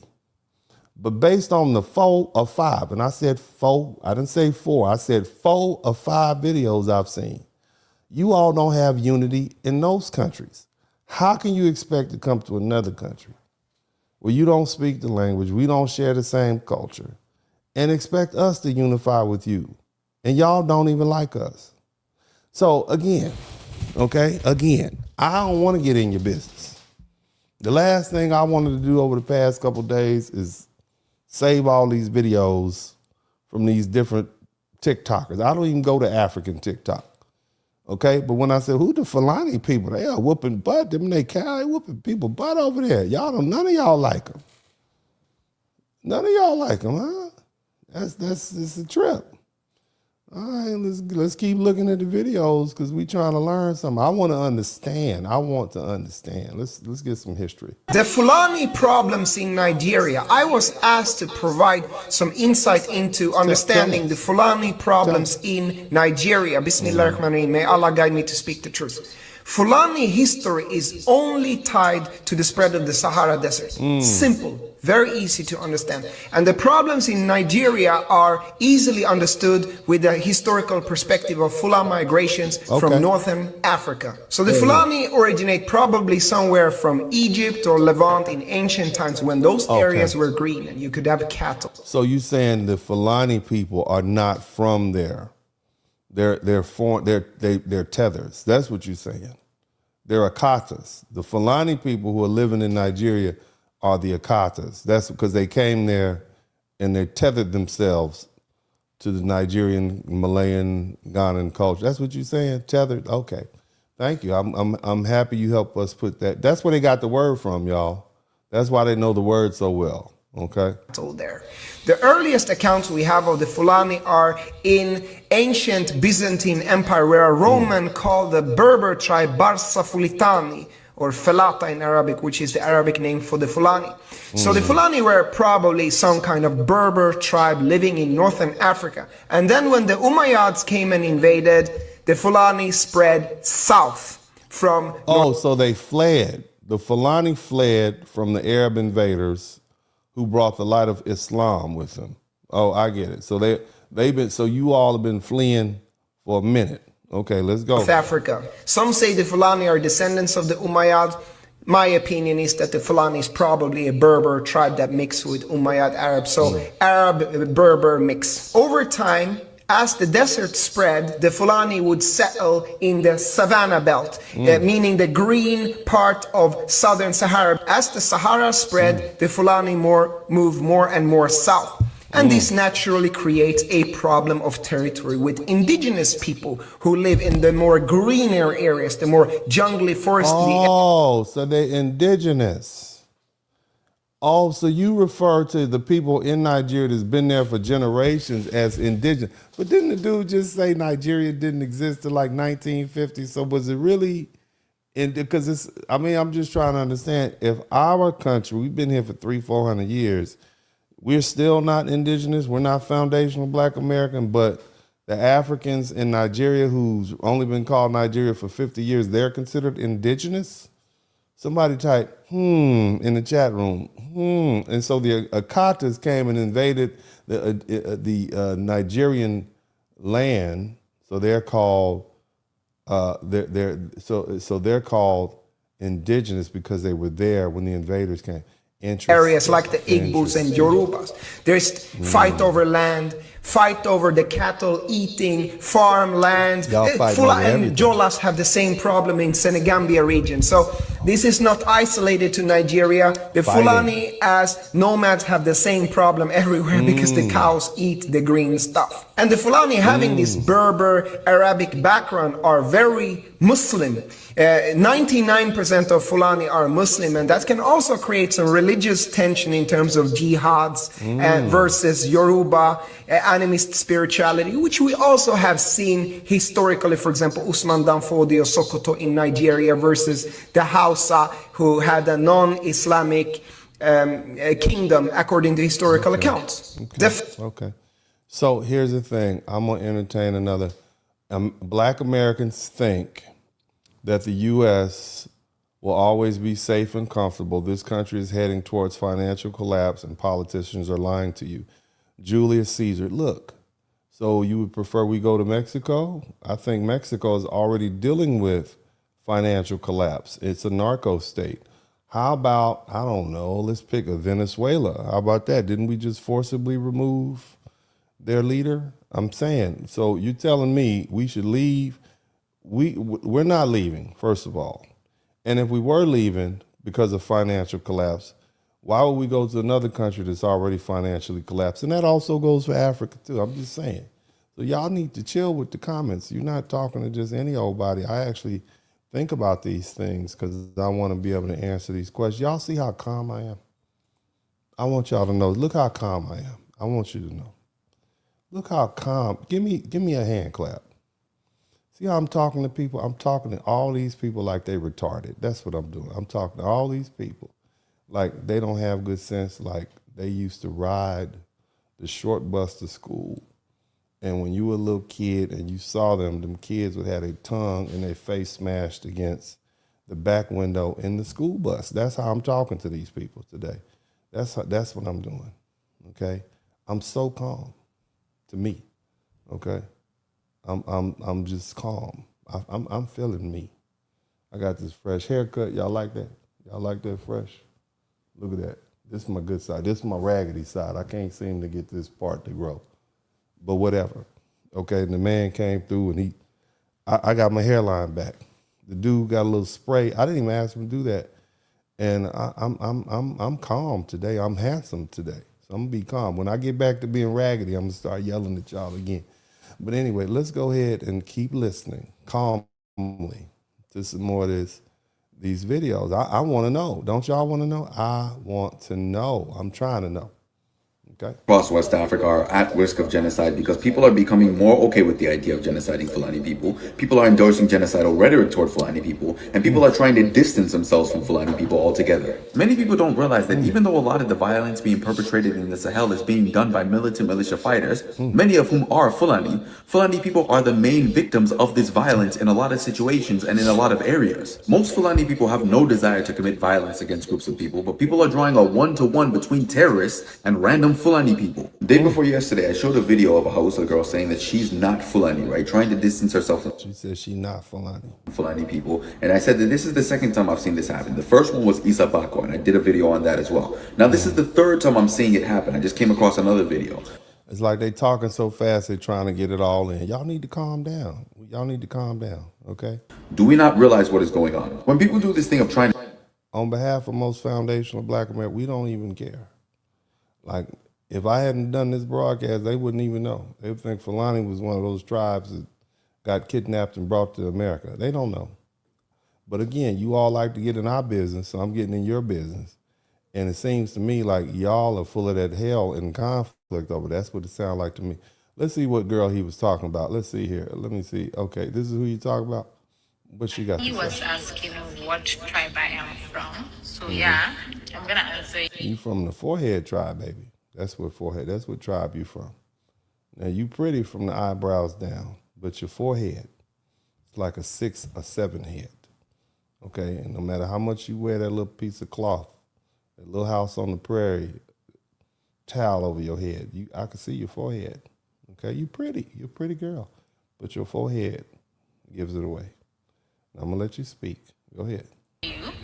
I am Hausa. My mom is from Bauchi State and my dad is from Katsina. So I'm pure Hausa, no mix. I'm not Hausa Fulani. Hausa, I usually Hausa. got mistaken for Ibira, sometimes Yoruba, even Fulani because of my physique. But I think maybe my mom is Fulani or my dad, but me, deep down in my heart, even if So Hausa and Fulani. Okay, let's keep going. I'm Fulani, I don't want to be Fulani. She got that good boxing chin too, strong. Go ahead, baby girl. You pretty though. I want to be Hausa complete. I couldn't find the original video. I wanted to check a few things, but this isn't the first time I'm seeing somebody try to say, like, oh, I'm Hausa, I'm not Fulani, right? And I don't know how big of a phenomenon this is. I don't know how big her forehead is, sir, either. But I'm sorry, go ahead. But I want us to understand that we're not going to solve what's going on in Nigeria by drawing a one-to-one between Fulanis and terrorists, right? I want to talk about some issues. It seemed like that's what they're doing. It seemed like the Fulanis are the T word. It seemed like they come over there with their cows. They're breaking through the borders. Y'all need some ice over there. Y'all need some Nigerian ice.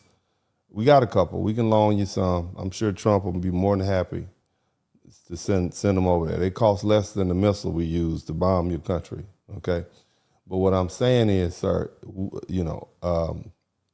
seems to me like it's a lot of conflict over there in the motherland where all this superior culture is. Issues I had with that video, but I also want to talk about maybe what can be done to help the situation as a whole. This is at least the second time that I'm seeing somebody say, well, no, I'm not Fulani, I'm Hausa. And I want you to understand something. One, right, there's heavy intermixing between Fulani and Hausa people. This lady even said, well, maybe my mom is Hausa Fulani, or maybe my dad is Hausa Fulani. Wouldn't that also make you Hausa Fulani? Do you think people care about, well, what's in my heart, right? One. Two, I don't know that in the case that you actually are 100% Hausa, no Fulani, whatever, that people would care to know the difference. If people y'all beefing over there, man. Y'all. I mean, they said we couldn't tell the difference between Africans and foundational Black Americans, and we said, yes, we can, and they said, no, you can't. But y'all could tell the difference between each other. What makes you think we can't tell the difference? I'm looking at foreheads, or I'm looking at covered up foreheads. See this forehead that he covering up right there with that Major League Baseball cap? We know what you're doing. I don't have to wear, because I got, I'm about symmetrical. But yours go back there. We know you when we see you.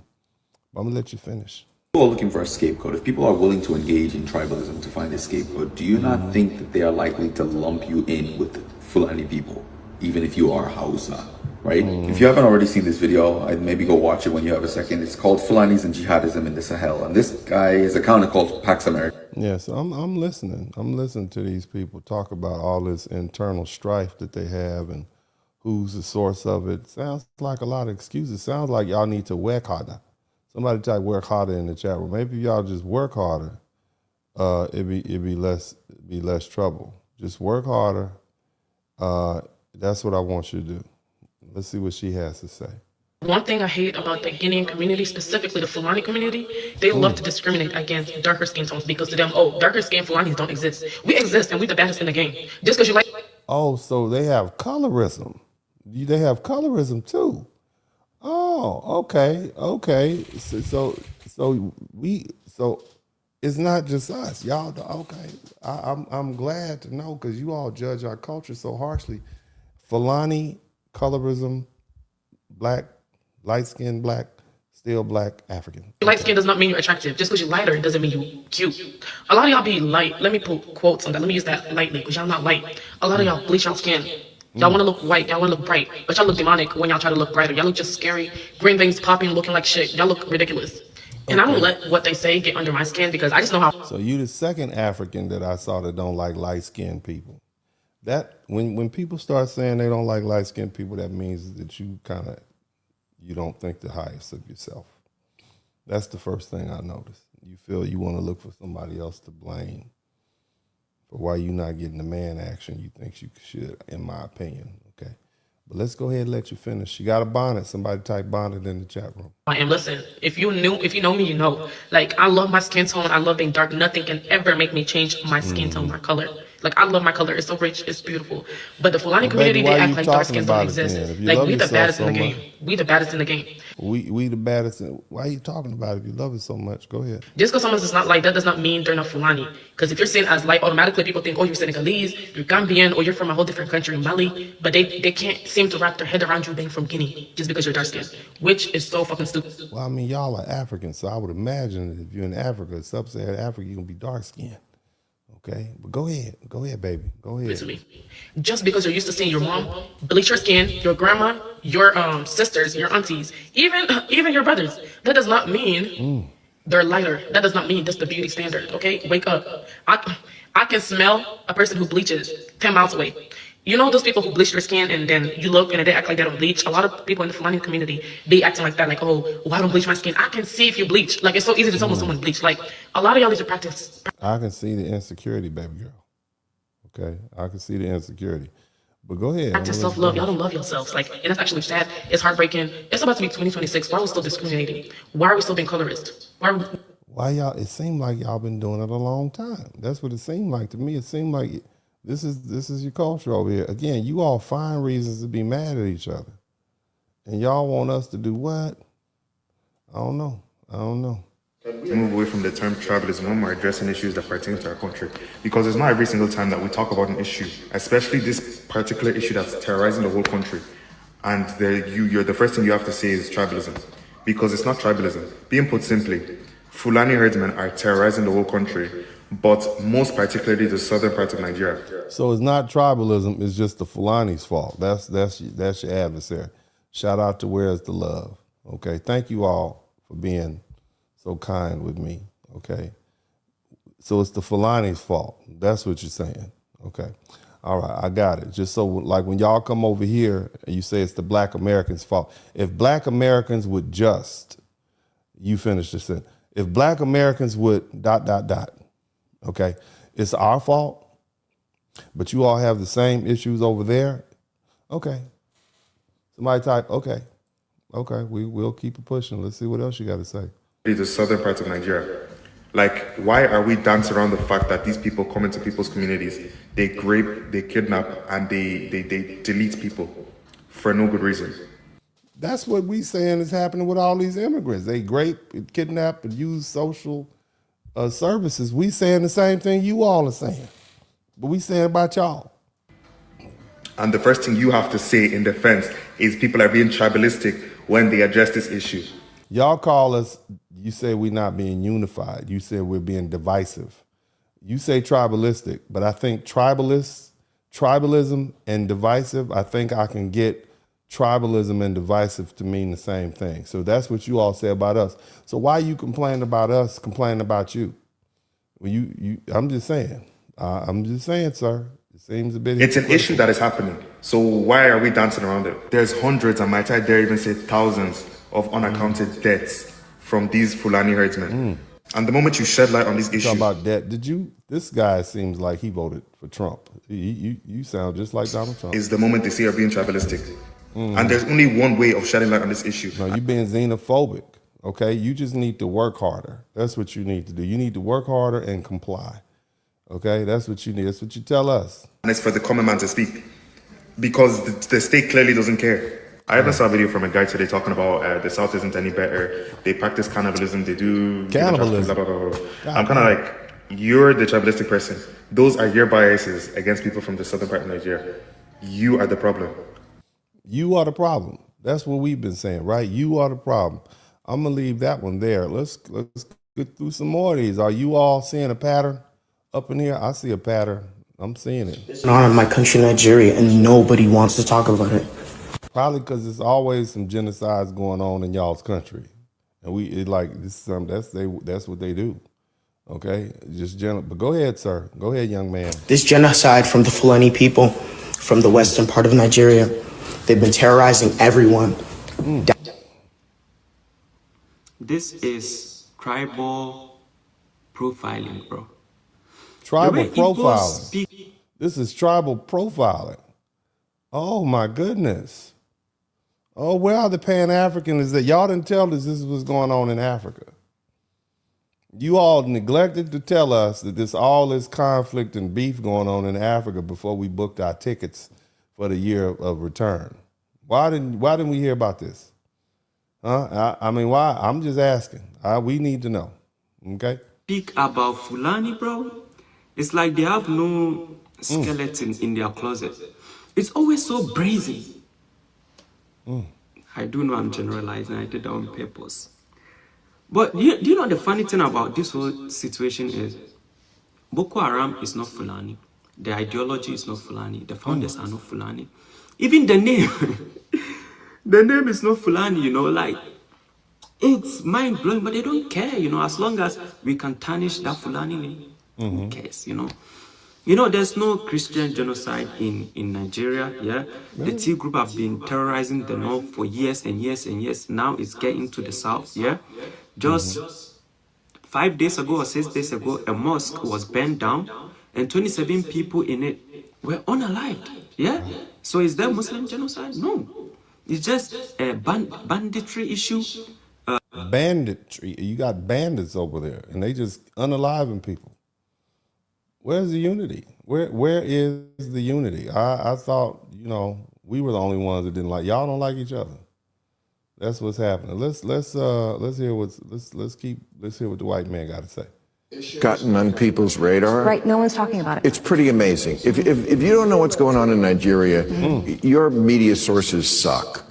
You are in a bubble. And again, I'm not a Christian, but they are systematically killing the Christians in Nigeria. They've killed over 100,000. Praise Jesus. Praise the Lord. Go ahead. Since 2009, they've burned 18,000 churches. This is so much more. This is Who is they? You mean the Nigerians there are doing that to other Nigerians? Is that what you're telling me? These are the people, and it's not just the Nigerians. It's, of course, it's cross-border. But you're telling me these are the people you want us to unify with? This is, again, as I said, Black Americans can't unify with Africans because Africans can't unify with Africans. And y'all been wondering why we don't get along? Well, I guess we learned. Islamist, Boko Haram. This is so much more of a genocide attempt than what is going on in Gaza. They are literally attempting to wipe out the Christian population of an entire country. Where are the kids protesting this? Yeah. They can't protest it because the people doing the unaliving of other black people from the same country. Okay? So that's why they can't say anything about it, sir. And I'm just here to help. Okay, I'm here to try to help you out because I want you to understand what's going on. Let's keep looking. We got a couple more videos. I think Fulani people are racist. Fulani women are racist. Let us say Fulani women because it's just Fulani as a whole is racist. Okay. I have Fulani friends, bro. So have you Fulani? Yes, I did. Have you experienced it? Tell me. I'm Fulani, but I don't speak Fulani. Well, you Fulani? I'm Fulani, but I don't speak Fulani. What the fuck you tell? So you're racist? No. I'm Fulani from Mali. It's too different. It's you from Mali. Completely different. So y'all dealing with racism, colorism, conflict. That's what's going on over there. It's a lot. It's a lot of beefing going over there. It's a lot of issues that you all have. Okay. I be hearing that. Wait, you're Fulani? Yeah. The Fulani from Mali and the Fulani from Where's the feature? He's a Saul. Exactly my point. He's a Saul. You know that, right? No, my last name is Saul. But look. So you're not called Fulani? Yeah. So they got their tribes going on, and they like, man, that's where you from. Sound like it's gonna be some problems in the hallway. Sounds like y'all gonna. I mean, I'm just saying. Let's take a look at this. What's going on? Fulani Islamist militant parade. These are people they kidnap. These are women and children. Shout out to RS11. This is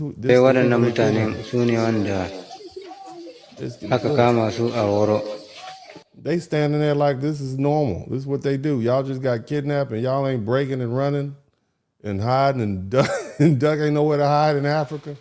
And nowhere to go. And nowhere else to go. They just rounding them up. Fulani Islamist militant parade, Kawara kidnapped victims. That's about 30 or 40 people out there. That's what y'all doing? Damn. Shout out to Carlton J. Ward. That's what y'all doing. To yanzu za ku ji yanayin inda aka kama su da kuma yanayin yawan nasu a bakin su. Ya ana aka kama ku? Wace karamar hukuma? Wace jiha ce? Kwara State. Kefa? I mean, I ain't never seen that many kids stand there still. They must be scared. Y'all done scared them children. Them kids is over there clutching their mamas and stuff. Y'all scared them kids. What are y'all doing? The kids. I mean, I'm just saying. I mean, golly. Shout out to the motherland. Aka kamo ku? Wace karamar hukuma? Well, we gonna thoughts and prayers. Somebody type thoughts and prayers in the chat room. I hope y'all make it out. Maybe some of these folk over here, all in our African-American, Black American business, can go focus on some of their own business because it seems like they need to, okay? That's what it seems like they need to. Let's see some more. Now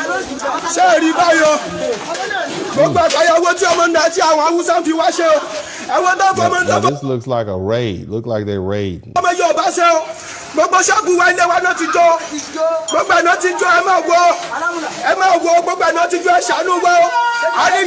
One Nigeria is no longer sustainable is happening. Fulani terrorists are overrunning Lagos State. That's what they do. They overrunning the state. Damn. Y'all need some Black Hawk helicopters. I need the backup.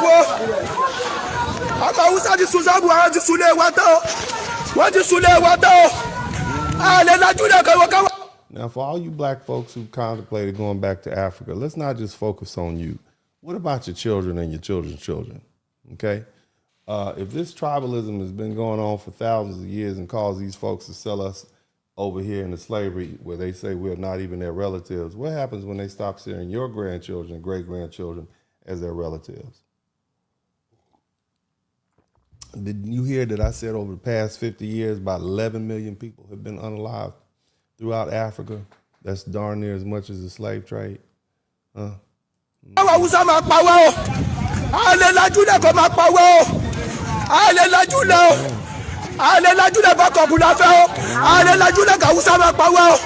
backup lókùtà nídìí o. Bàbá wa Sunday Igboho ẹ dìde. Bàbá wa Sunday Igboho ẹ dìde o. Ẹ dìde o, Hausa ti fẹ́ pa wá tán o. Hausa ti fẹ́ pa wá tán o. Ẹ wo, ẹ bẹ sún ṣọ́ọ̀bù. Wo. Adé sójà díẹ̀. Yeah, that's what they're doing. That's what they're doing over there. Does not look like a peaceful place to be. Okay, and I'm sure there's some wonderful places in Africa, just not that part, right? This video is so important to me. I want my African American followers, my Caribbean followers to be the judge of this.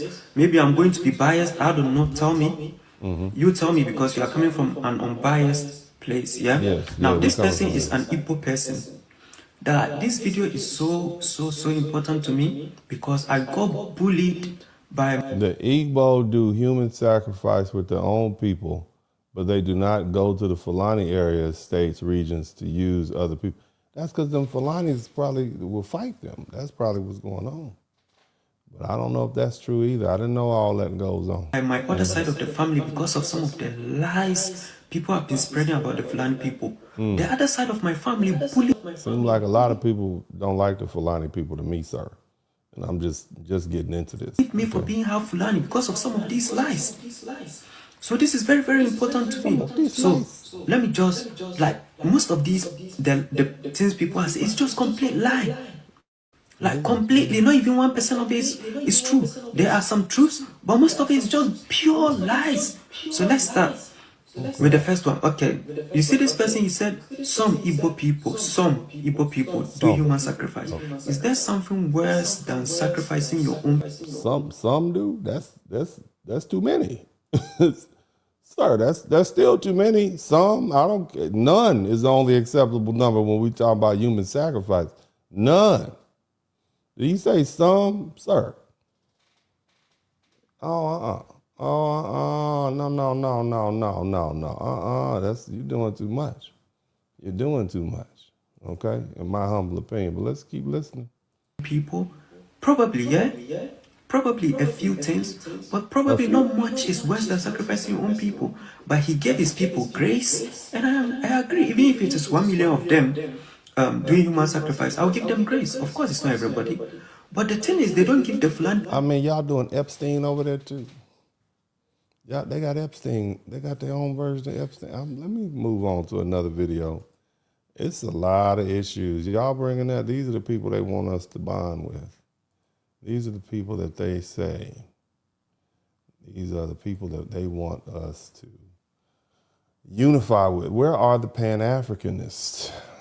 Where are y'all at? I need to see you all. Come to the front of the room, Pan-Africanists. Good afternoon or good evening to anybody at all. So to those Ghanaians that are saying, national security, arrest this guy, this girl, you have to do this, you have to do that, you should do her deed for some time now for the... To those Ghanaians calling for my arrest and personally attacking me because I'm Fulani, you are weak and senseless human being. Baby, that's just gonna make them more angry. You can't tell them that. You can't, girl, you got on the internet and called them out. That's bad business. But that's what they doing to y'all over there? Damn. The past 1 month, I have been on circulation on Twitter, on Facebook, on TikTok, and on your Instagram pages. Let me ask you, after all the personal attacks, you did not actually think about who I really am, but... Now, is that your real hair? Because it don't look like the hair that grow out your head naturally. That looks like one of those little, I see a little glue stripe right there across the top of your head. I mean, it's shining and bouncing. It looked like a perm on a pimp from 1983, hopping out of El Camino, riding down Vermont Boulevard right before you make that left turn on Slauson. That's how you look. Okay, I mean, that is some straight DJ Quick pimp hair you got going on. I mean, that's fly. That's real fly. Go ahead. I'm gonna let you finish, baby. Let you finish. You insinuating because I am a puller, you can filter out your dirty mouth to talk anyhow. Dirty mouth. There's some of you who think that because you are a puller or a Fulani, you should come out to educate instead of coming out to insult. Have you guys, those hypocrites in my comment section, have you guys gone to those people that are typing rubbish here on social media? I mean, they very emotional. This is like gangbanging. They are very emotional about that. I mean, golly, what do you, oh my God, somebody's taking over the broadcast. Oh, Greetings to everyone.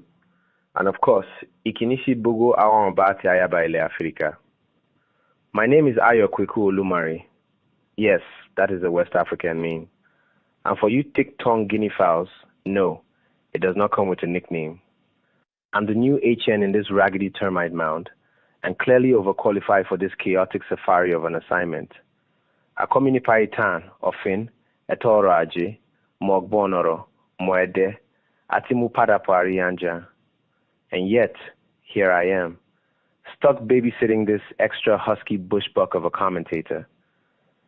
And just so you know, I am not being paid for this baobab-sized nonsense. My job is simple. Every time this light-skinned marabou stork with a microphone says something reckless, uninformed, or unnecessarily adventurous with the facts, I will appear, quietly, suddenly, like a leopard in tall grass. Consider me FBA knee-haw quality control. So this overfed warthog with a megaphone better watch his words carefully. Proceed with caution. Momang boni bububa. I'm always listening. You hear that? You hear him jump bad on me on my bro? Get out of here. Get up out of here. Get up. How dare he? You see that, man? Just take over my broadcast like that. Just jump in like that. Who hacked? Who's out here hacking my live stream? Who did that? Who did that? Talking about, I wish you would. What is what do you call me? I don't know what he said, but I don't like none of that. And I don't know what, I'm gonna need somebody to translate those words that he was speaking. So I'm gonna say something back to him.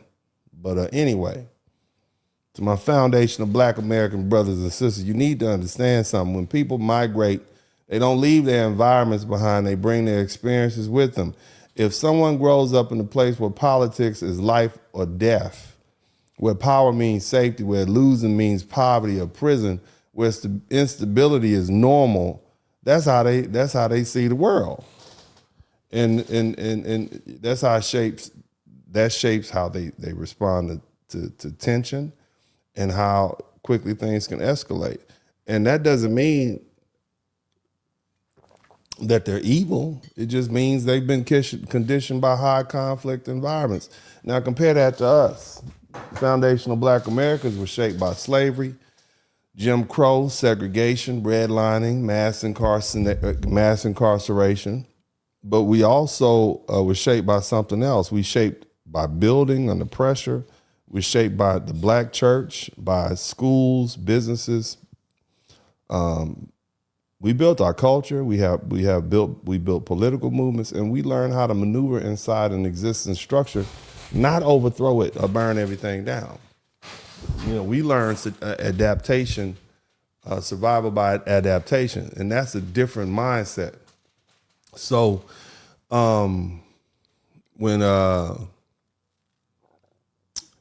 when people come from places where force has historically changed outcomes, and they enter a culture where influence is built slowly through institutions like media law and social leverage, there's going to be beef. There's going to be friction because the operation systems are different. One mindset says secure power quickly. The other mindset says build position steadily. Okay, that's us. And one mindset says politics, they see it as a battlefield, and the other see it as a long game. That's us.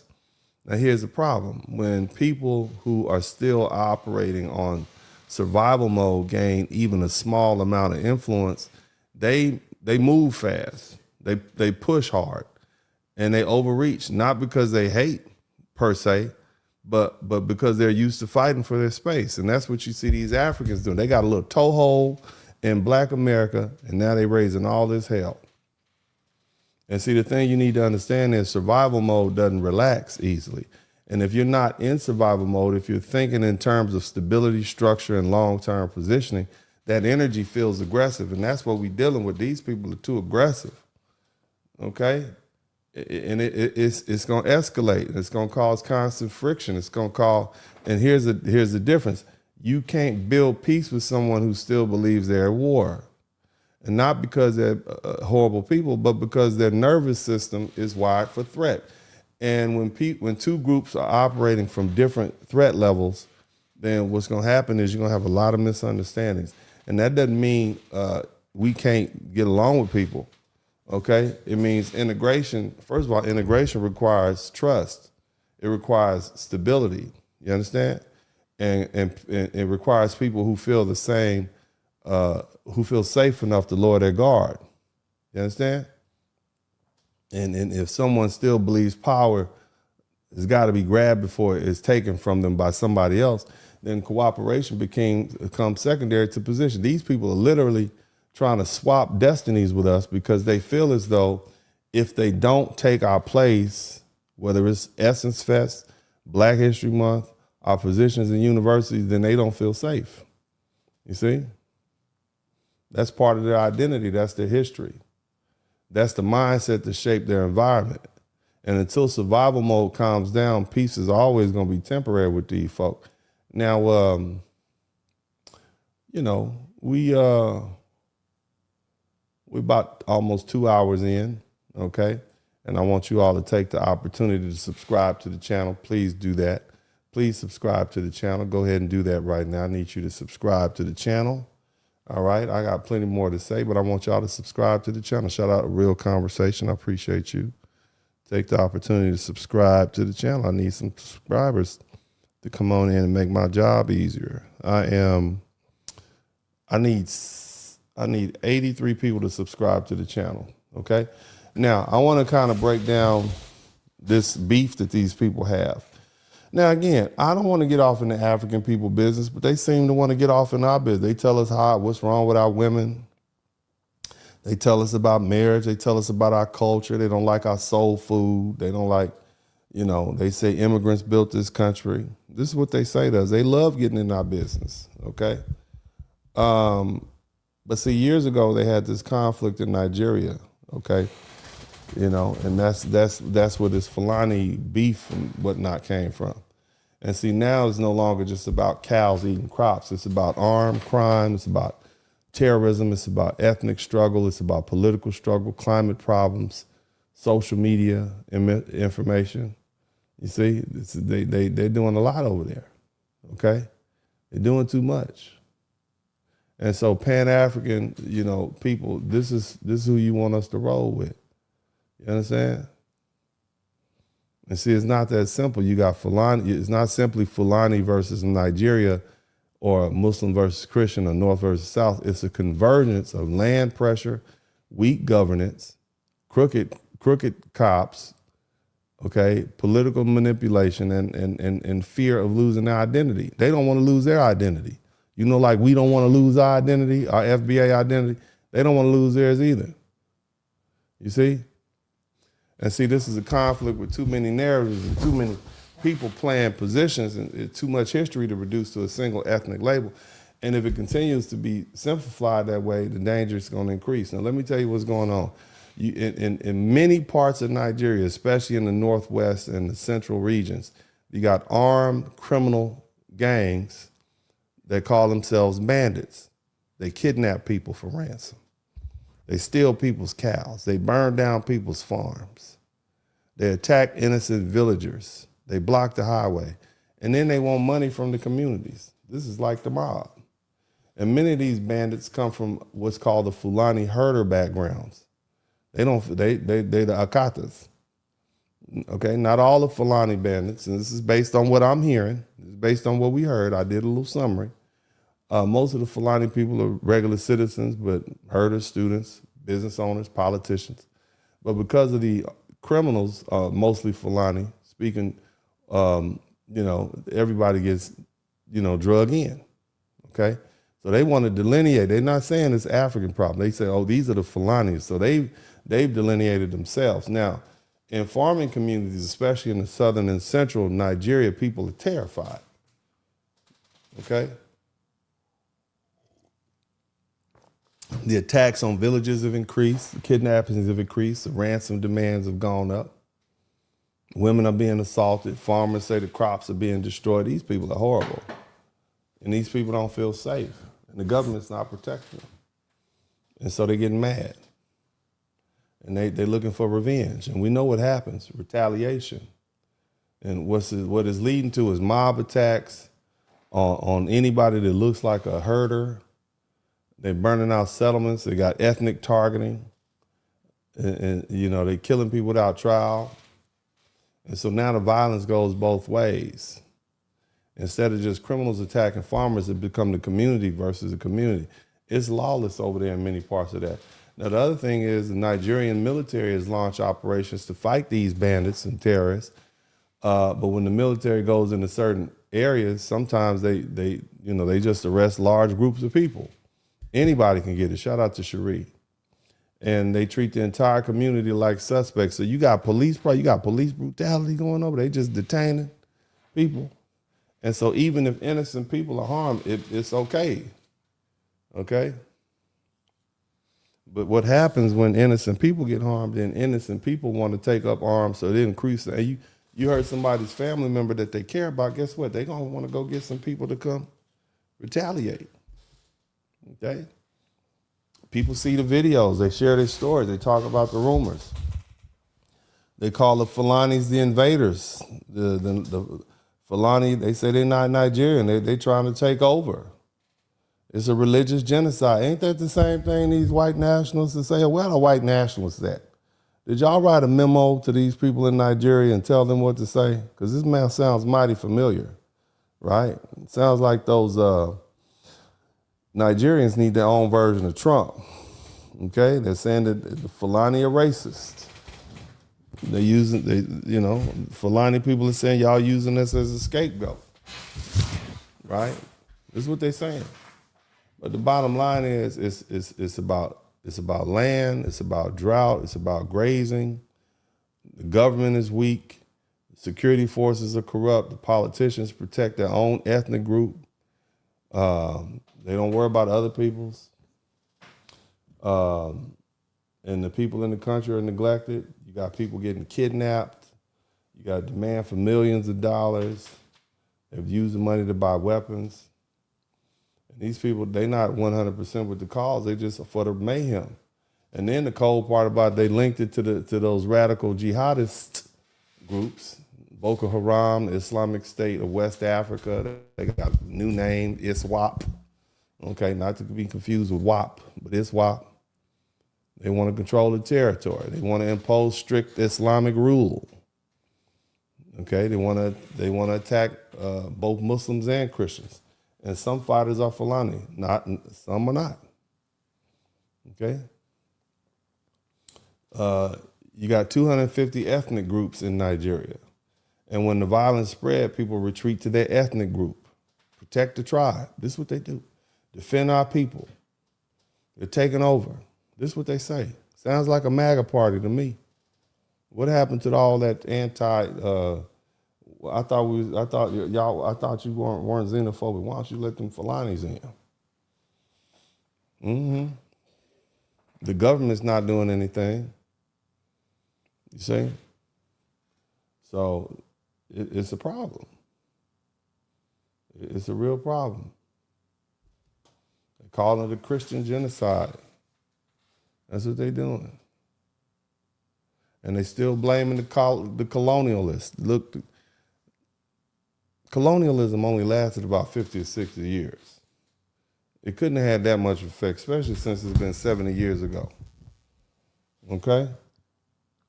Then get over it. Isn't that what y'all tell? Get over it. Like y'all want us to get over slavery. Get over it. You get over it.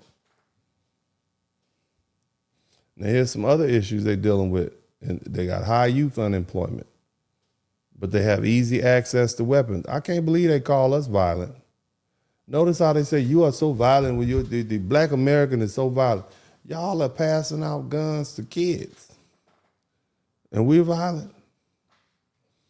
I mean, you have a high unemployment rate to the point that people out there trying to kidnap people so they can get money. And you got the nerve to call us lazy? Huh? I'm just saying. Nigeria got all these bodies and people being born. Y'all have a baby mama problem. And apparently 90% of the kids that the fathers get tested are not for them. So you got a 304 problem in the homeland. And you got the nerve to come over here and tell us what we need to do? You got, I mean, this is gasoline on the fire. Okay? I mean, think about it, man. Now, what do you need? I'm gonna tell you what you need. Since you get in my business, us foundational Black Americans, we have solutions. We're a solutions-based culture. Now, your long-term solutions is you need to figure out these land boundaries, okay? All right, and the other thing you need to do, since you need to figure out your ranching system, all right, so some of these cows don't have to roam freely like that and piss people off. You need to get these corrupt law enforcement out. You need some security reform. And you also need some fair law enforcement, you need that instead of being able to bribe everybody off. And you need some youth program. Put a basketball court up. Hell, that'll keep them busy. Maybe we can send some football helmets over there, let them knock some sense into each other. But that's what you need. Like we do here. And you need to get all your neighbors to cooperate with you across West Africa. And you need to stop all this ethnic scapegoating. That's what you need to do. But see, that's going to require structural change in our soldiers, and that means somebody got to pay for it. And we know that's not what y'all trying to do. Y'all trying to take all your money and go to Europe with it. We know what you do. We watch you. We see what you do. Okay? Now, again, y'all got all into my business, our foundational Black American business, so that's why I'm getting into your business. Don't make me do it again. Don't make me do it again. I will. I'll get right back in here. Okay? So I employ everybody in here to kind of look at what's going on over there, and then you'll accept the fact that these folk come from conflict. Now, I'm on this nice, calm night, I want to take the opportunity to thank the beautiful people who contributed to the Cash App. And we got $12 on the Cash App. Praise God, it's been a good day. This is like a Wednesday evening service. Shout out to Maid Miko. Thank you so much for the $2. And Charles Watkins, thank you so much. Let's look at these super chats. We got 19 super chats. Y'all ain't gonna have me here for 4.5 hours. Not gonna have me in here for 4.5 because y'all don't learn nothing no way. Okay? If you learn something, I should earn something. And clearly y'all not learning enough. But you know what? Hold on a minute. I gotta make sure you guys do what you're supposed to do. Do what you're supposed to do. I need y'all to make sure y'all subscribe to the channel. Let me see what my subscriptions look like. We ain't taking a break. But you all need to go ahead and, are you learning something? If you hadn't learned anything, you just hard to teach. But if you learn something, I should earn something. But in the meantime, I need y'all to make sure, apparently YouTube took 20 of my subscribers away for whatever reasons. I need you all to make sure you are still subscribed to the channel. Please subscribe to the channel right now. Take the time to subscribe to the channel. I'm checking to see what my subscriptions look like right now. I need you all to take the opportunity to subscribe to the channel. You'll never get another person as bold as me. I need, I need approximately 18 people to subscribe to the channel so I can get to 92,600.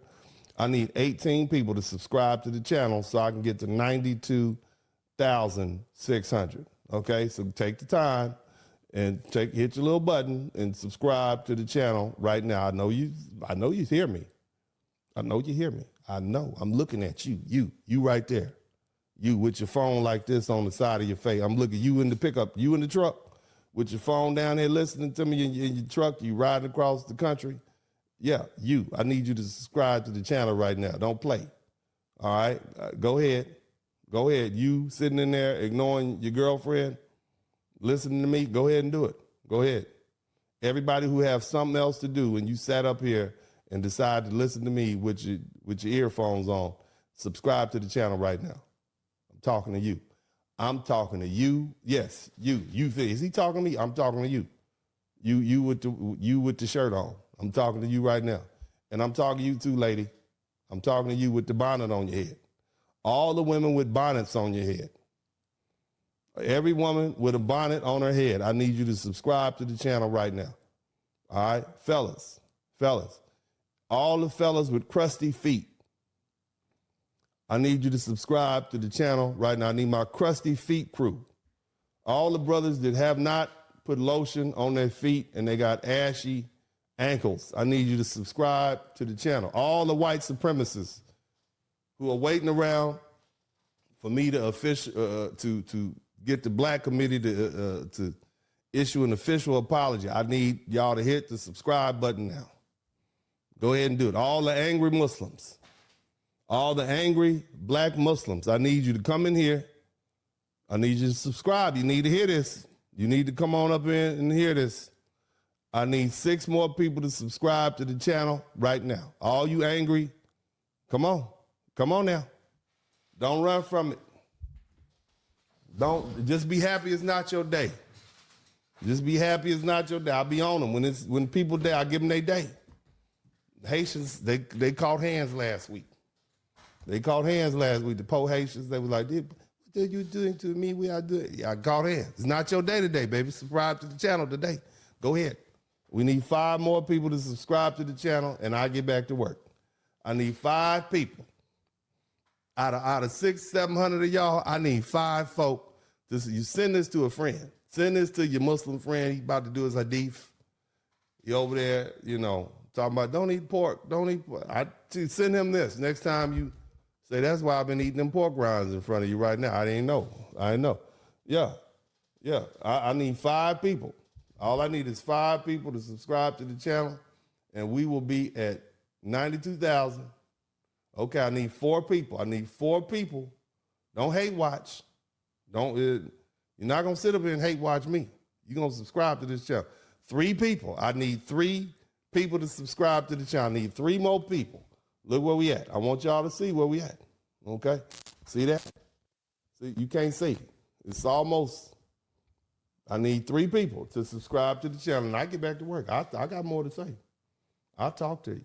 2 people. I need 2 people. I got 92,598 people. Subscribe to the channel now. 1 person. I need 1 person to get me to 92,600. And I get back to work. I'm going to get back to work as soon as y'all give me my 92,600 people. There we go. Praise God. See, that wasn't so hard, was it? Now let's get back. Let's get back to where we at. I'd like to thank all the crusty feet people, all the ladies with bonnets on. Okay, I'd like to thank all the angry Muslims, all the white supremacists. Everybody's welcome here with Uncle D, baby. Everybody welcome to get this work. Uncle D is passing out the truth over here. I'm here to hurt your ears, make you feel bad. Yeah, next time they tell you don't eat that pork sandwich, brother. You know you worshiping the damn racist ass religion. When you got that brother-in-law trying to, yeah, man, when you gonna come down to the mob? You know you're racist, man. But anyway. Long before the first 20 Africans arrived at Jamestown in 1619, people of African ancestry were already shaping what would become the American Southwest. The earliest black settlers in the western United States were Spanish speakers who came north from what is now Mexico. Their story begins in 1519, when Africans, free and enslaved, were among the Spanish forces that overthrew the Aztec Empire and established colonial New Spain. In the centuries that followed, New Spain imported nearly 500,000 enslaved Africans, more than were brought to mainland British North America. These men and women came from the Upper Guinea Coast, the Ashanti Empire, Yoruba and Igbo regions of present-day Nigeria, and Central African kingdoms like Congo and Angola. Unlike in the British colonies, Africans in New Spain did not remain a separate caste. Over time, most intermarried with Spaniards and the much larger indigenous population, creating a racially mixed society. By 1742, colonial records show that people of African descent, mulattoes, outnumbered mestizos, and together they formed a major part of the population, second only to indigenous peoples. This history matters because black presence in America didn't begin in chains on the Atlantic coast.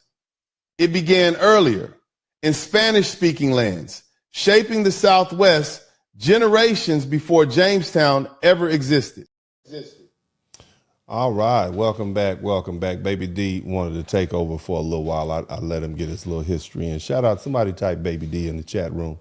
Somebody type Baby D in the chat room. Baby D is in here. Now, I'm going to take the opportunity to read these Cash Apps. Well, I read a couple of the Cash Apps. I want to read these Super Chats. Big shout out to Night Phoenix. I support Trump and ICE getting them up out of here. Out of here. Shout out to Canary Valens. It's all family friendly. That's exactly right. Happy Black American Month. Thank you, Dennis. Love your channel. Love you too, Jolena Tyborn. Thank you so much. Let's see who else we got in. Big J773. I was referring to the guy in the video. My bad, dog. My bad. But you know, people be coming up. I got to do what I got to do. But African royals have been in court of UK first years. Okay. Good to know. It's good to know. The one and done links. Please don't hold back. Give it to him. I'm giving it to him. Y'all told me I could, so I am. Kenneth Rogers. Salute, Mr. Spurling. Always a problem when we stand up. It is always a problem. It was all good when it was just them. We have understanding the people they sold were Hebrews, not their families. Read Deuteronomy 28:15-68. Also, if you read Genesis 15:13 and 14, we'll tell you we'll receive our reparations. Thank you so much. Old Soldier said, instead of them fleeing, they should be working on restoring peace in their homelands. FBAs have never waged war on other groups. Nah, we done. We hadn't those people. We got 23 super chats. Thank you so much. Can we get 3 more? Only from people who learn something. I don't only want people who learn something to give me 3 more super chats. I don't want anybody who sat up here for 2 hours and didn't learn. Don't give me nothing. But let me see. Black Anthem USA. Rephrase this paragraph. Another theory out there. The Africans are ancestors that were stolen into slavery were Hebrews, the lost tribe of Israel that fled into Africa to escape persecution. What do you think? Well, you know, brother, I'm going to let y'all think about that, okay? I'm going to just focus on the history that I read, okay? That's what I'm going to do. But let me see. Love the broadcast you did the other day about the World War II heroes years ago. I met a veteran who has 555 parachute infantry members, a.k.a. the triple nickel. He told me bravery of the battalion, love my FBA lineage. Me too. We need to always give a big up to our heroes, our military veterans. Support our people. Y'all, thanks, son. Thank you so much. Luke, checks. Anikaba, I learned a lot from you. I'm from New Orleans.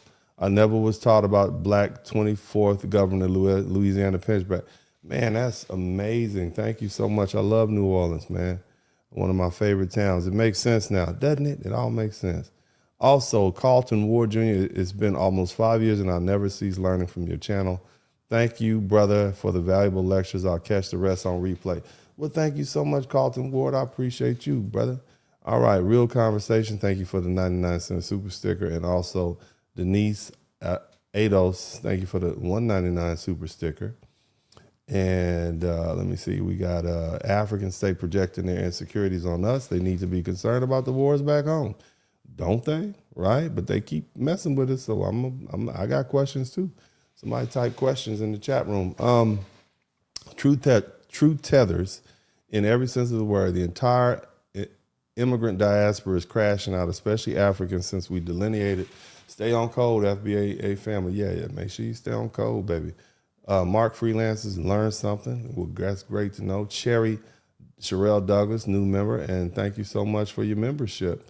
Now, again, we got 22 super chats. Thank you guys so much. You don't owe me anything. I don't ask people to give me anything unless you actually learn something. But if you did learn something, I should earn something, okay? I shouldn't have to, you know, if you learn, I should earn. That's my thing. You know, that keep me on toes. And so the nights when I get 25, 30 super chats, I know, okay, these are subjects that I need to keep talking about. okay? But if you don't, that's how you let me know. Don't say anything about it.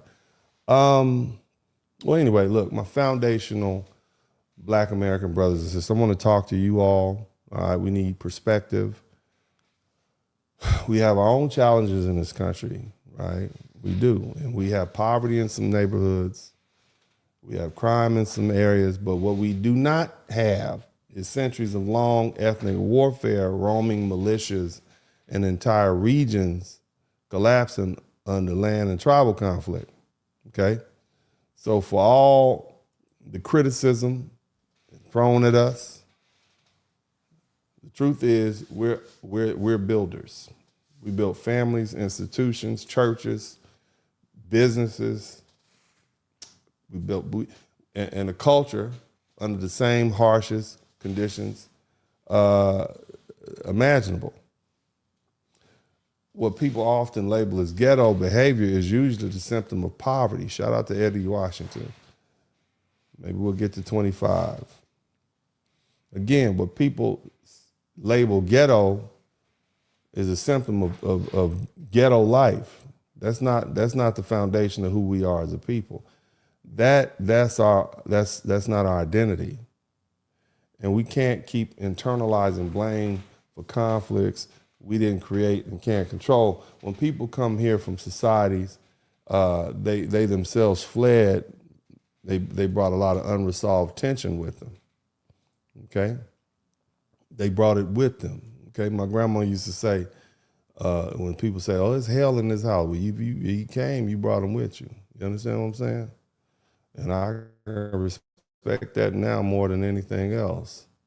These people brought all this conflict with them when they came to this country. You know what I'm saying? We had something else going on. But again, what they label ghetto is really just an outcropping of poverty. And so we can't keep blaming ourselves for this conflict. We didn't create it, okay? They fled their country. They brought all these unresolved issues with them, all these tensions from the places that they came from. And that's not something that we require to carry. And we can understand why some people left that instability. We know why you left. I get it. But we're still not responsible for you importing it on your own. It's not wrong to say we want peace and stability and clear boundaries in our community. Delineation in that sense is not hostility, it's clarity. It is saying we know who we are, what we built, and what we want, what we will and won't absorb. And separation of identity is not separation of humanity. It's a protection of our legacy, and protecting what we built is not divisive in any way. It's responsible.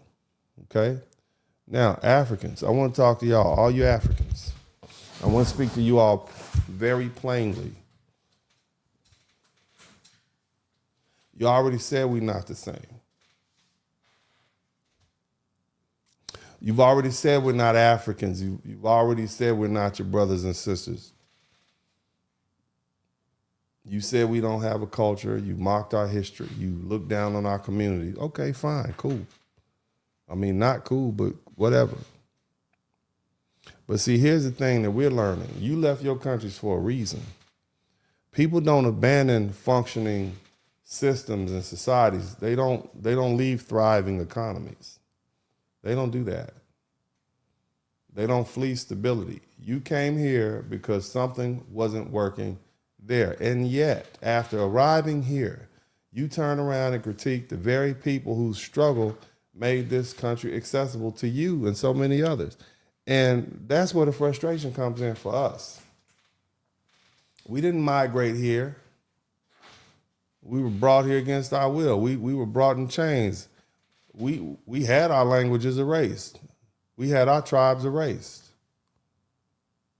Our bloodlines erased, our history fragmented. And from that destruction, we built an entirely new people. It's called ethnogenesis. We built a culture from nothing. We built music that reshaped the world. We built political movements that reshaped law. We built institutions under segregation. We built economic power despite not being able to get a loan at the bank because of redlining. We built identity under oppression, and that's not weak at all. That's resilience at the highest level. So when someone who voluntarily brought their butts over here, okay, to come up and say we don't have culture, that's not just wrong, it's disrespectful. But here's where the tension begins. Many of you all have been very comfortable criticizing foundational Black Americans, our culture, our women, our men, our children, our history, how we live, our community challenges. The whole time y'all benefiting from the foundation that we built a long time before you arrived. If you point a finger at us, you have to understand that we're gonna point 3 fingers back at you. When you critique our community, don't be surprised if people like me, Uncle D, begin to examine yours and make you uncomfortable. So when you question our outcomes, don't be surprised if people look at the conditions you left behind. And when I say people, I'm talking about me. Somebody type me in the chat room, me. Okay? Again, we didn't immigrate to America. Shout out to Wilson. We need one more super chat. We didn't immigrate to America. We were forced here. We survived one of the worst kinds of slavery that ever exists. We survived Jim Crow. This was after we fought in the Civil War. While we were fighting in World War II and World War II in Korea, fighting overseas to liberate populations, and we came home and we were second-class citizens. That's what we had to deal with segregation. You got the money and can't get a house. Redlining. You just can't get it over there. We survived sophisticated exclusion from wealth building for centuries, and we still did it. Somebody, shout out to Jelena Taborn. She said, me. Look, you got to understand who you're dealing with. We built churches, schools. Some of the people that built the schools and universities couldn't even read. We had cultural institutions before we even allowed to go in the front door of buildings. We had political movements before we even had the right to vote. Do you understand who we are? How can a bunch of little people, a little small percentage of people influence art globally? Name somebody else like us. You see? So you see why we want to protect our ethnic identity? We have stuff to protect.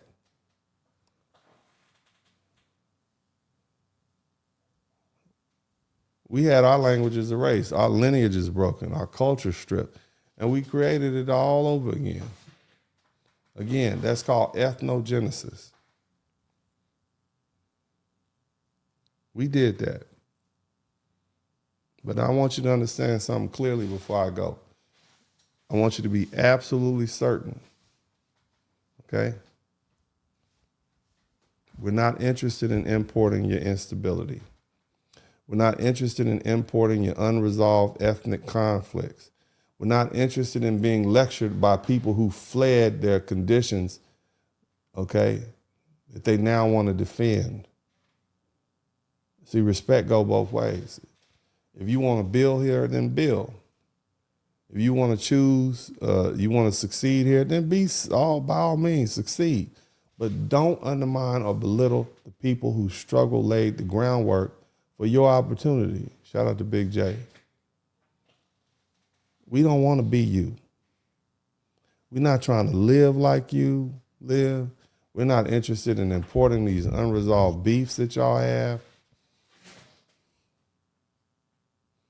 We're not interested in importing the contempt disguised as cultural superiority. We built something different under harsher conditions. We good. So let this be the year that your cultural critiques of foundational Black American culture ends. Clearly, you all need to focus on your own business. You need to focus on some group therapy for the whole country. Y'all need some emotional development. You need some cultural growth. You need to go rebuild your own homeland. That's what you need to do. And the most important, you need to respect our identity, and we'll respect yours. But here's the bottom line. Delineation is not going anywhere. See, delineation is clarity, absolute clarity about who we are, what we built, and that's just not going to be negotiable at all. It's mandatory. If you say we are different, then we accept that. You say we're not Africans, we accept that. And we've moved accordingly. But what I can guarantee you this one thing is that era of silent tolerance for that cultural disrespect, that's over. That's over and done with. God bless you all. I love y'all. This is Uncle D, and as I always say at this time, I'm out.